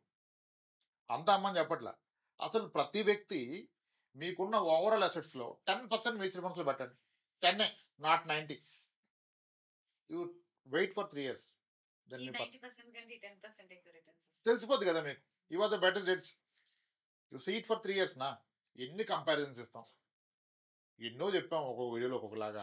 సెన్సెక్స్ ఇంత పెరిగింది, 1979 నుంచి సెన్సెక్స్ 800 times పెరిగింది, గోల్డ్ 80 times పెరిగింది. నేను ల్యాండ్స్ కూడా కంపేర్ చేస్తాను. ఇప్పుడు అందరూ వస్తారు, ఏమో కొన్ని ఎక్సెప్షనల్ కేసు ఉంటాయి, సార్ మేము పొలం కొంటే ఎంత అయిపోయిందని. కానీ మీరు ఓవరాల్గా అన్నీ చూస్తే మీకు డెఫినెట్గా ల్యాండ్ కన్నా మ్యూచువల్ ఫండ్ ఎక్కువ ఇస్తుంది. And mutual fund any time అంటే ఫింగర్ టిప్. ల్యాండ్ ఇది దట్ అంటే ఫింగర్ టిప్. కొనగలుగుతారా, అమ్మగలుగుతారా, సగం అమ్మగలుగుతారా, 41 లోన్ వస్తుందా అంటే నీ అవసరాలకు పనికిరాదు. దానికి నువ్వు దాన్ని అసెట్ అనుకుంటా కొను. కానీ ఎంత కొనాలి? నీకు 4 కోట్లు ఆస్తుంటే 1 కోటి రూపాయలు మ్యూచువల్ ఫండ్లో పెట్టు, అప్పుడు మాట్లాడు మ్యూచువల్ ఫండ్ బ్యాడ్ అని. కానీ 30,000 పెట్టా, 2 లక్షలు పెట్టా, 30,000 పోయిందని మాట్లాడు. దానికి టైం ఇవ్వాలి కదా. ఇప్పుడు ఒక స్థలం కొన్న వ్యక్తి 2 yearsలో పెరగకపోతే ఏమంటాడు? ఎక్కడికి పోతే అదే పెరుగుతుంది నా మాటని అంటాడు కదా. పెరిగితే 1 yearలో డబ్బులు అయితే చెప్పానా అంటాడు. సేమ్ మ్యూచువల్ ఫండ్లో కూడా అవుతుంది. కానీ మీరు ఓవర్ పీరియడ్ ఆఫ్ 10-12 years ఉన్నప్పుడు మ్యూచువల్ ఫండ్ డెఫినెట్గా ల్యాండ్ కన్నా ఎక్కువ ఇస్తుంది. డెఫినెట్గా ఇచ్చిన కేసులే 90% ఉన్నాయి. ఎక్కడైనా ఎక్సెప్షనల్ 1 or 2 కేసెస్ మిస్ కొడుతుంది కానీ కొడుతుంది. సో అలా అని చెప్పి మొత్తం పెట్టమని ఎవరిని చెప్పట్లేగా. మొత్తం పెట్టమని చెప్పట్లేగా. మీకున్న నికర ఆస్తిలో ఒక 10% ఇవ్వండి ఫస్ట్. మీరు మ్యూచువల్ ఫండ్ ఇచ్చేదానికి టైం కూడా ఇవ్వండి, ఒక 6-7 years at least. Then see what happens. Then నువ్వు జడ్జ్ నా. ముందు ఎందుకు జడ్జ్ చేస్తారు? రిస్క్ ఉంది రిస్క్ ఉంది రిస్క్ ఉందని. లేదని ఎవరు చెప్తున్నారు? ఉందనే చెప్తున్నారు అందరు కదా. వెరీ సింపుల్ అండి. మ్యూచువల్ ఫండ్లో మీరు 100 రూపాయలు పెడితే అది 200 అవుద్ది. అవటానికి 6-7 years పడుతుంది. కింద ప్రాసెస్లో ఒకసారి అది 70 రూపాయలు 60 రూపాయలు కూడా అవుతుంది. ఆ రోజు మీరు ప్యానిక్ అవ్వకుండా you will going to see 200. ఆ ఒక్క క్లారిటీ ఉంటే mutual fund will give more return compare to real estate. Buying a house or renting a house? Buy and rent. Buy and rent అంటే I mean to say it's not that simple question to answer. మీరు only finance పర్స్పెక్టివ్లో చూస్తే మీరు ఇంత డబ్బు పెట్టుకొని ఇంత EMI కట్టకపోతే రెంట్ కట్టుకొని రిమైనింగ్ అంత ఇన్వెస్ట్ చేస్తే 5 అంటారు కదా, అట్లా అవ్వదు. ఓకే. ఎందుకంటే అందరు క్యాలిక్యులేషన్స్ ఏం చేస్తారంటే ఇప్పుడు 1 కోటి రూపాయలు ఇల్లు కొంటే 20 లక్షలు డౌన్ పేమెంట్, ఇంటీరియర్స్ రిజిస్ట్రేషన్ ఒక 10 lakhs, 30 లక్షలు, 80 లక్షల లోను, 80,000 ఈఎంఐ 20 years కడతారు. ఆ 80 లక్షలకి మీరు వడ్డీ కడతారు 1 కోటి రూపాయలు, అసలు 80 అయితే అంటారు. ఇది one way of looking at it. Other way of looking at it ఏంటంటే నిజానికి నువ్వు 80,000 ఈఎంఐ కడుతున్నారు, కానీ for which your saving around ఒక 25,000 30,000 రెంట్ సేవ్ చేస్తున్నారు కదా. 25,000 30,000 రెంట్ సేవ్ చేస్తున్నారు. ఒక 10 years పోతే రెంట్ ఆల్మోస్ట్ డబుల్ అయిపోద్దా? అంటే 60,000 అయిపోద్ది రెంట్. మీ ఈఎంఐ అదే ఉంటుంది. ఒక 14 years పోతే almost me rent and EMI will become equal. 20 years తర్వాత మీ ఈఎంఐ కన్నా రెంట్ ఎక్కువ అండ్ మీ ప్రాపర్టీ వాల్యూ కూడా ఈలోపు పెరుగుతుంది. అండ్ ఎమోషనల్గా ఎంత సాటిస్ఫాక్షన్ ఉంటుంది ఇంట్లో వాళ్ళకి కదా.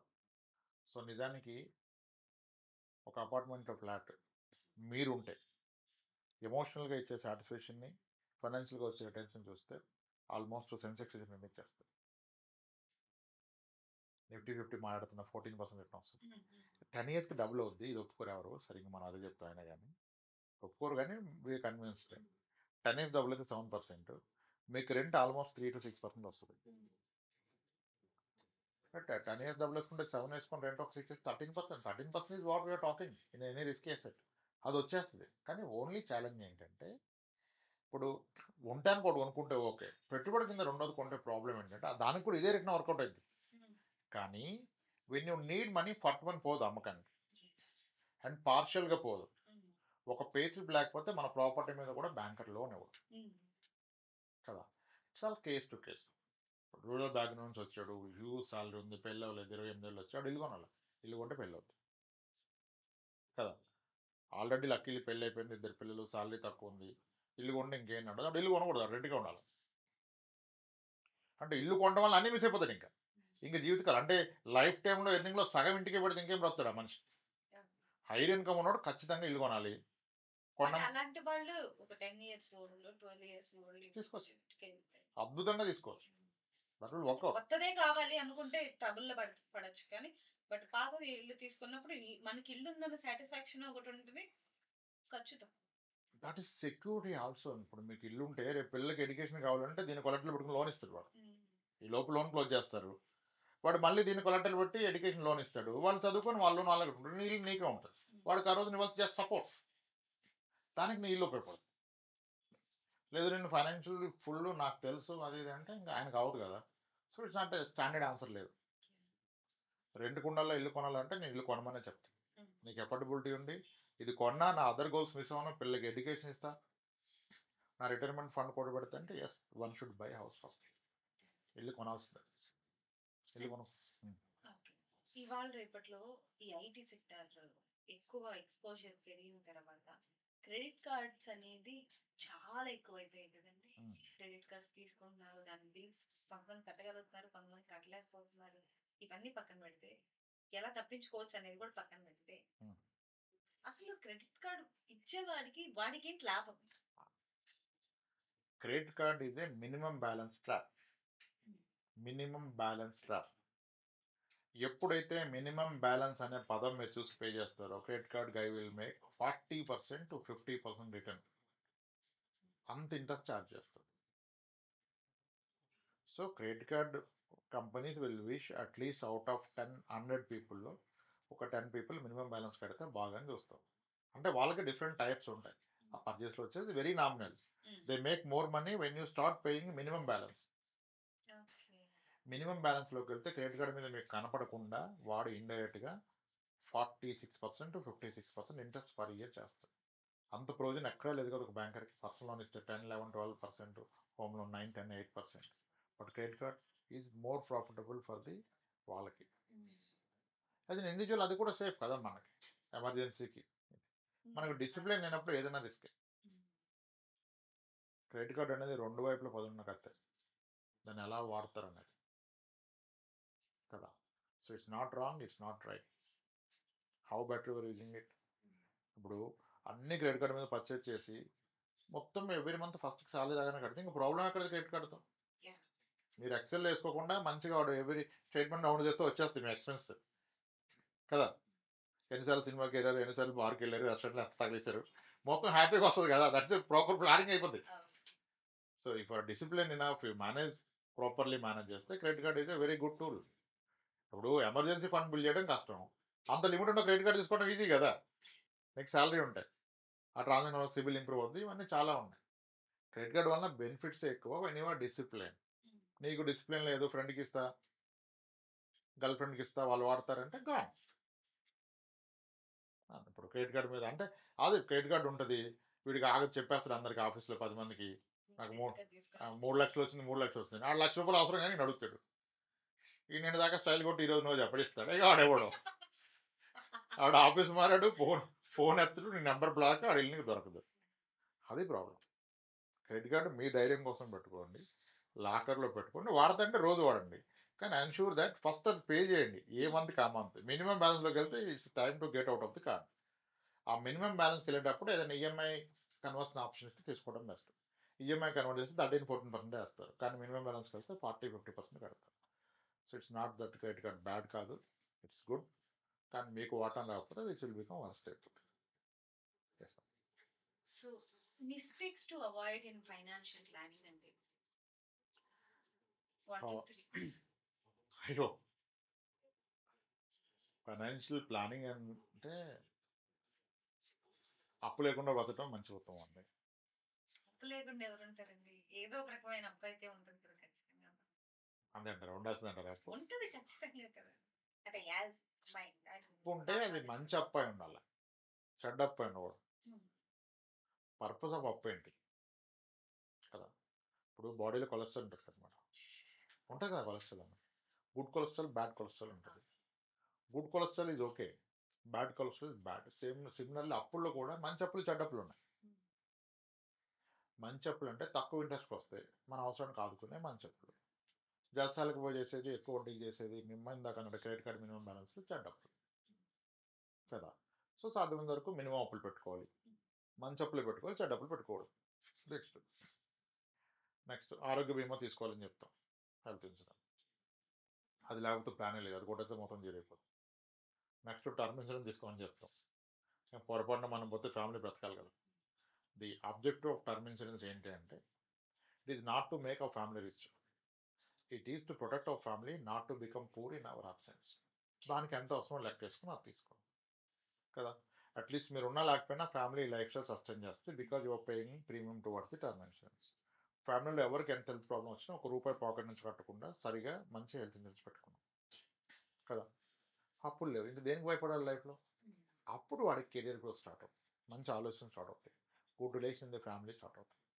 ఇంపల్సివ్గా ఉండి మల్టిప్లయింగ్, మీరు అడిగారు ఎంత ఉంది క్వశ్చన్స్, 10 times ఎలా పెంచాలి, ఆ ఆలోచన వచ్చినప్పుడు స్టార్ట్ అయిపోతుంది ఫాలోడ్. అక్కడే ప్రాబ్లం ఉంటుంది, అక్కడే ప్రాబ్లం ఉంటుంది. అంటే ఇప్పుడు రూరల్ ఏరియాస్ లో ఏం తీసుకుంటే చాలా మందికి ఆరోగ్యశ్రీ కార్డ్స్ ఉంటాయి కదా, వైట్ రేషన్ కార్డు ఉన్న వాళ్ళు. అలాంటి వాళ్ళు కూడా ఈవెన్ దో ఆరోగ్యశ్రీ ఉన్నా కూడా హెల్త్ ఇన్సూరెన్స్ తీసుకోవాలి. అప్పుడప్పుడు న్యూస్ పేపర్ న్యూస్ వస్తుంటుంది, ఆరోగ్యశ్రీ యాక్సెప్ట్ చేయట్లేదు, అందరు ధర్నా చేస్తున్నారు, హాస్పిటల్స్ బ్యాన్ చేశారు. అప్పుడు ఏంటి పరిస్థితి, ఈ జబ్బుని ఆపలేం కదా, ఆపలేం కదా. ఇప్పుడు అఫోర్డబిలిటీ లేని మనం ఏం చెప్పలేం మేడం. నేను కట్టలేను ప్రీమియం అంటే ఇంకా సమస్య లేదు, ఆరోగ్యశ్రీ అన్నా ప్రాపర్గా పెట్టుకోని చెప్తాం. కానీ నా క్వశ్చన్ ఏంటంటే, ప్రీమియం కట్టడానికి కింద మీద అయ్యేటోడివి రేపు జబ్బు వస్తే ఎలా కడతావు? ఆరోగ్యశ్రీ అన్లిమిటెడా? 25 lakhs. అసలు 25 lakhs నుంచి ఖర్చు అయ్యే జబ్బులు లేవా? మరి అప్పుడేంటి పరిస్థితి? అన్ని ప్రొసీజర్స్ అన్ని హాస్పిటల్ కవర్ అవుతాయా? వాళ్ళకి ఒక ప్యాకేజ్ ఉంటుంది, టారిఫ్ ఉంటుంది, టారిఫ్ ప్రకారం చేస్తారు. ఆ టారిఫ్లో క్వాలిటీ ఇస్తారా ఎవరా చూసుకోవాలి కదా కదా. ఇంకా నాకు అవ్వదు అంటే దట్ ఇస్ రైట్ అనుకోవడం, అది అనుకోవడమే బెస్ట్. నాకు అఫోర్డబుల్ ఉంటే బెటర్ టేక్ పాలసీనా కదా. ఆ వాటి కొరకే ఇక చాలా చేస్తారులేండి, ఐటీఆర్ ఫైల్ చేయకూడదు, ఇన్కమ్ చూపించకూడదు, ఇది రావాలంటే నాకు ఇది పడకూడదు, అది పడకూడదు, అన్నీ ఉంటాయి. అవన్నీ మన గ్రోత్ రిస్ట్రిక్ట్ చేస్తాయి, అదకుండా ఆపేస్తాయి. సో బెటర్ ఏమాత్రం అఫోర్డబిలిటీ ఉన్నా better have your own personal insurance policy. Aarogyasri ఎవరు ఆయన రాజశేఖర రెడ్డి గారు స్టార్ట్ చేశారు, అక్కడ నుంచి నడిచింది. నెక్స్ట్ ఇంకెవరో వచ్చి తీసేస్తారేమో ఎవరికి తెలుసు. ఇది లైఫ్ టైం ఇది ఉంటుందని గ్యారంటీ లేదు కదా. కానీ మనం ఉంటే లైఫ్ టైం మన ఖర్చులు మనం పెట్టుకోవాలి కదా. సో ఉండడం బెస్ట్, ఏమాత్రం అఫోర్డబిలిటీ ఉన్నా. లేకపోతే ఓకే. ఇది ఈ పాలసీ కట్టాడు, ఆరోగ్యశ్రీ కూడా సరిగా పెట్టుకోడు, అది ఇంకా క్రైమ్. అది అది నామం ఆరోగ్యశ్రీ వద్దంటాడు, నాకు అక్కర్లేదు అంటాడు, డెబిట్స్ కూడా పాలసీ కడతాడు, కట్టాడు డబ్బులు లేదు, అది క్రైమ్. ఇప్పుడు నేనున్నాను కదా, ఐఎమ్ 29 years old. నేను రిటైర్మెంట్ వచ్చేసరికి నేను ఎంత డబ్బులు సేవ్ చేసుకోవాలి? రిటైర్మెంట్ ఇండియాలోనా, మలేషియాలోనా, థాయిలాండ్లోనా, ఇండియాలోనే. Hyderabad home town? హైదరాబాద్. ఈరోజు మీరు అనుకున్నట్టుగా బ్రతకడానికి లైఫ్కి ఎంత ఖర్చు అవుతుంది? 70-80 వేలు పర్ మంత్. 80 వేలు అవుతుంది పర్ మంత్. ఇప్పుడు 80 వేలు అవుతాయి, ఒక 10 years తర్వాత మీకు ఆల్మోస్ట్ 1,60,000 ఉంది ఖర్చు, బికాస్ ఆఫ్ ఇన్ఫ్లేషన్. 20 years తర్వాత 3,20,000 అవుతాయి. అంటే మీరు గట్టిగా కష్టపడి ఇంక 20 వేలు పని చేసినా, ఆ రోజు పని చేయకుండా ఈ రెస్పెక్ట్ ఈ లైఫ్ స్టైల్ ఉండాలి అంటే 3,20,000 అవసరం. ఇప్పుడు క్వశ్చన్, 3,20,000 నాకు ఖచ్చితంగా కావాలంటే నేను ఎంత టార్గెట్ చేయాలి కదా. సో కనీసం ఒక 6.5 కోట్లకు టార్గెట్ చేయాలి మీరు.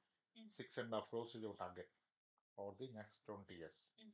అట్లీస్ట్ మీకైతే అదేనో మీరు ఏం చేస్తారు, you do as anchor, writer, ఇవన్నీ చేస్తారు కాబట్టి ఇది కన్సిడర్ చేస్తూ మీకు ఒక 20 ఏళ్ళ తర్వాత ఒక 6.5 crore కావాలంటే నేనైతే, which is not possible for you maybe నేను అనుకోవటం, మంత్లీ ఒక 90,000 పర్ మంత్ ఎస్ఐపి చేయాలి ఈ రోజు నుంచి. 90. Yes. When you realise I can't afford 90, నా వల్ల అవ్వదు అంటే మీకు రిటైర్మెంట్లో మీరు అనుకున్న లైఫ్ ఉండదు. Still I want to make it happen అంటే yes, we have a plan. Then what is best you can contribute to SIP today, considering 20 years and you are educated, you are matured enough to understand product and చెప్తున్నా. I will not tell this to all. Right. So what is best amount you can contribute per month? Maybe you say 30,000. You start 30. And follow your rule. మీకు చెప్తా next this plan is for you. Mm. Okay, rule ఏంటంటే next year మీ income పెరుగుతుంది, తగ్గదు. మీరు professional, you do multiple activities.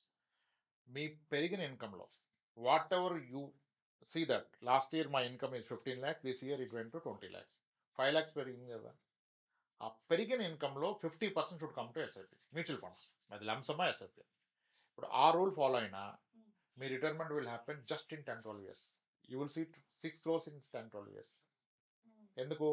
అందరూ అంతేం పెరుగుతాయి సార్ అంటారు, కానీ మోస్ట్ ఆఫ్ ది సెక్టార్స్లో మీరు స్కిల్ ఇనఫ్ అయితే, అంటే కంపెనీకి మీరు వాల్యుయేషన్ కాంట్రిబ్యూట్ చేస్తే మీ శాలరీ ఆన్ యావరేజ్ 6-8 yearsకి 6-7 yearsకి డబుల్ అవుతుంది కదా. మరి 6 yearsకి మీ శాలరీ డబుల్ అయితే, లేడస్ ఈరోజు ₹1,00,000 ఉండి 6 yearsకి ఇంకో 1,00,000 పెరిగితే, మనం అనుకున్న రూల్ ప్రకారం 50% ఎస్ఐపీకి చేస్తే 50,000 అక్కడ నుంచి వచ్చింది కదా. అది జస్ట్ 6 yearsకి, నెక్స్ట్ 6 yearsకి. అందువలన మీ 20 years గోల్ మీరు 12-13 yearsకి అచీవ్ అయిపోతారు. అప్పుడు దాని నుంచి పెన్షన్కి వేరే ప్లాన్స్, బీట్ ఎస్టబిలిటీనా ఎఫ్టీనా అది. కానీ అట్లీస్ట్ వన్ షుడ్ రియలైజ్, ఎప్పుడైతే మీరు 90 అనగానే కొంచెం జల్కి వచ్చింది సార్ వీళ్ళు 90,000 ఎస్ఐపీ అన్నారు కదా, అట్లీస్ట్ ఆలోచన స్టార్ట్ అయింది కదా. నవ్వు మీరు ఇప్పుడు సీరియస్ అవుతారు. 30 స్టార్ట్ చేసినప్పుడు 30 అవుదని చెప్పాడు కదా, 90 how can I do 90? Then maybe more clients తీసుకుంటారు, మోర్ ప్రాజెక్ట్స్ యాక్సెప్ట్ చేస్తారు కదా, ఎక్స్ట్రా అవర్స్ పని చేస్తారు, then you will achieve your goal. మీ కేసులో అయితే 90,000 ఎస్ఐపి మీరు చేయాలి. నా బుక్ చదివినందుకో నన్ను కలిసినందుకో, వాట్ ఎవర్ నీడెడ్ అది మీరు చేయాలి. Then you will see 6 crores in 20 years. From there you can have a guaranteed 3 lakhs per month, and that will also, we can also increase that as per the inflation. 100 years హ్యాపీగా మీరు అనుకున్న life style lead చేస్తారు. I recommend you 90,000 SIP per month. అనవసరంగా question అడిగి అనుకుంటాను. Motivation ఒకటి ఉండాలి కదా. 90,000 SIP has to happen from your end. Yes ma'am. So మనం ఫైనల్ నోట్ ఒకటి చెప్పండి, Ah. మీరు ఏ ఏజ్ లో మీ బెస్ట్ ఫైనాన్షియల్ అడ్వైస్ ఎవరి దగ్గర నుంచి తీసుకున్నారు to make you something like this? ఇవాళ ఎలా ఉన్నారు అలా ఉండటానికి? తీసుకోలేదు. నేను తీసుకున్న స్టెప్స్నే నా వెల్ విషర్స్ వద్దన్నారు. The day I quit my job, started selling insurance and mutual fund. One of my best friend, వాడు ఇన్సూరెన్స్లో చేశాడు, వాడి పేరు రవి. వాడు నేను ఏదో తప్పు చేస్తానని చాలా ఇబ్బంది ఫీల్ అయిపోయి వచ్చాడు అక్కడ ఉంటే మా దగ్గర. వచ్చి ఒక అరగంట క్లాస్ పీకాడు. అరే నువ్వు అనుకున్నది కరెక్ట్ కాదురా, అసలు అవ్వదు, insurance people don't respect you, నువ్వు అటువంటి పర్సన్ కాదు, అసలు మనీ ఉండదురా, నువ్వు వింటే బాగుంటుంది కానీ నిజానికి ఉండదు, రెస్పెక్ట్ ఉండదు, నా మాట విని నువ్వు మళ్ళీ జాబ్ ఎక్కారని చెప్పాడు. అది అడ్వైజ్ బ్యాడ్ కావచ్చు, వాడి కన్సర్న్ ఈజ్ గుడ్. వాడు ఇన్సూరెన్స్ ఇండస్ట్రీలో పనిచేశాడు. వాడు వచ్చి ప్రత్యేకించి నన్ను 1 hour చెప్పి అన్నాడు, నాకు తెలుసు ఎవడు చెప్పినా నువ్వు వినవని అన్నాడు. So that's my call. నేను I decided to do this. Then after నేను ఇంకా ఎవరో ఒకతను చెప్పారు, నువ్వు సిఎఫ్ఈ చేయి బాగుంటుంది, నీకు ఫినాన్స్ రిలేటెడ్ క్వాలిఫికేషన్ లేదు కదా అంటే I did my CFE. Maybe అది ఒక అడ్వైస్ కావచ్చు. అంటే అంటే ఇనిషియల్గా అడ్వైజ్ ఇవ్వాలంటే మనం వినాలి కదా, we're not going to them. So నేను అడ్వైజ్ నవ్వు అడుగుతాను, నా చుట్టూ ఉన్న అడిగితే వాడు ఎలా బెస్ట్ అడ్వైస్ ఇస్తాడు, వాడు నాకంటే దగ్గరగా ఇస్తే. నేను బెటర్ పర్సన్ దగ్గరికి వెళ్ళాలి, ఎక్స్పర్ట్ దగ్గరికి వెళ్ళాలి, అలా చెయ్యం మనం. అడ్వైజ్ అంటే మన సరౌండింగ్స్ చూస్తాం కదా. సో రెగ్యులర్గా రోజుకి 2 ప్యాకెట్లు సీడ్ దగ్గరికి వెళ్ళాలి, సీడ్ దగ్గర మంచిది చూడదంటే ఏం చెప్తున్నాడు, మరి తాగినా పోతావు తాకపోయినా పోతావు రా, ఇలా అంతా స్టోరీలు చెప్తారు, సిగరెట్ మానేస్తే అంత డబ్బు ఇంత డబ్బు వస్తుంది, తాక్కొని అడేది నా పైసగా అంటాడు. సో ఎక్కడ అడ్వైజ్ తీసుకున్నా కూడా ఇంపార్టెంట్. నేను పెద్దగా ప్రయత్నాలు చేయలేదు. తర్వాత ఇంకా అంత మీరు చెప్పాలంటే అడ్వైజ్ కాదు కానీ learnings are from clients. Majority of the learnings are from clients. When I started meeting people day 1 ఏం మనం అంత స్కిల్ కాదు, we did lot of mistakes.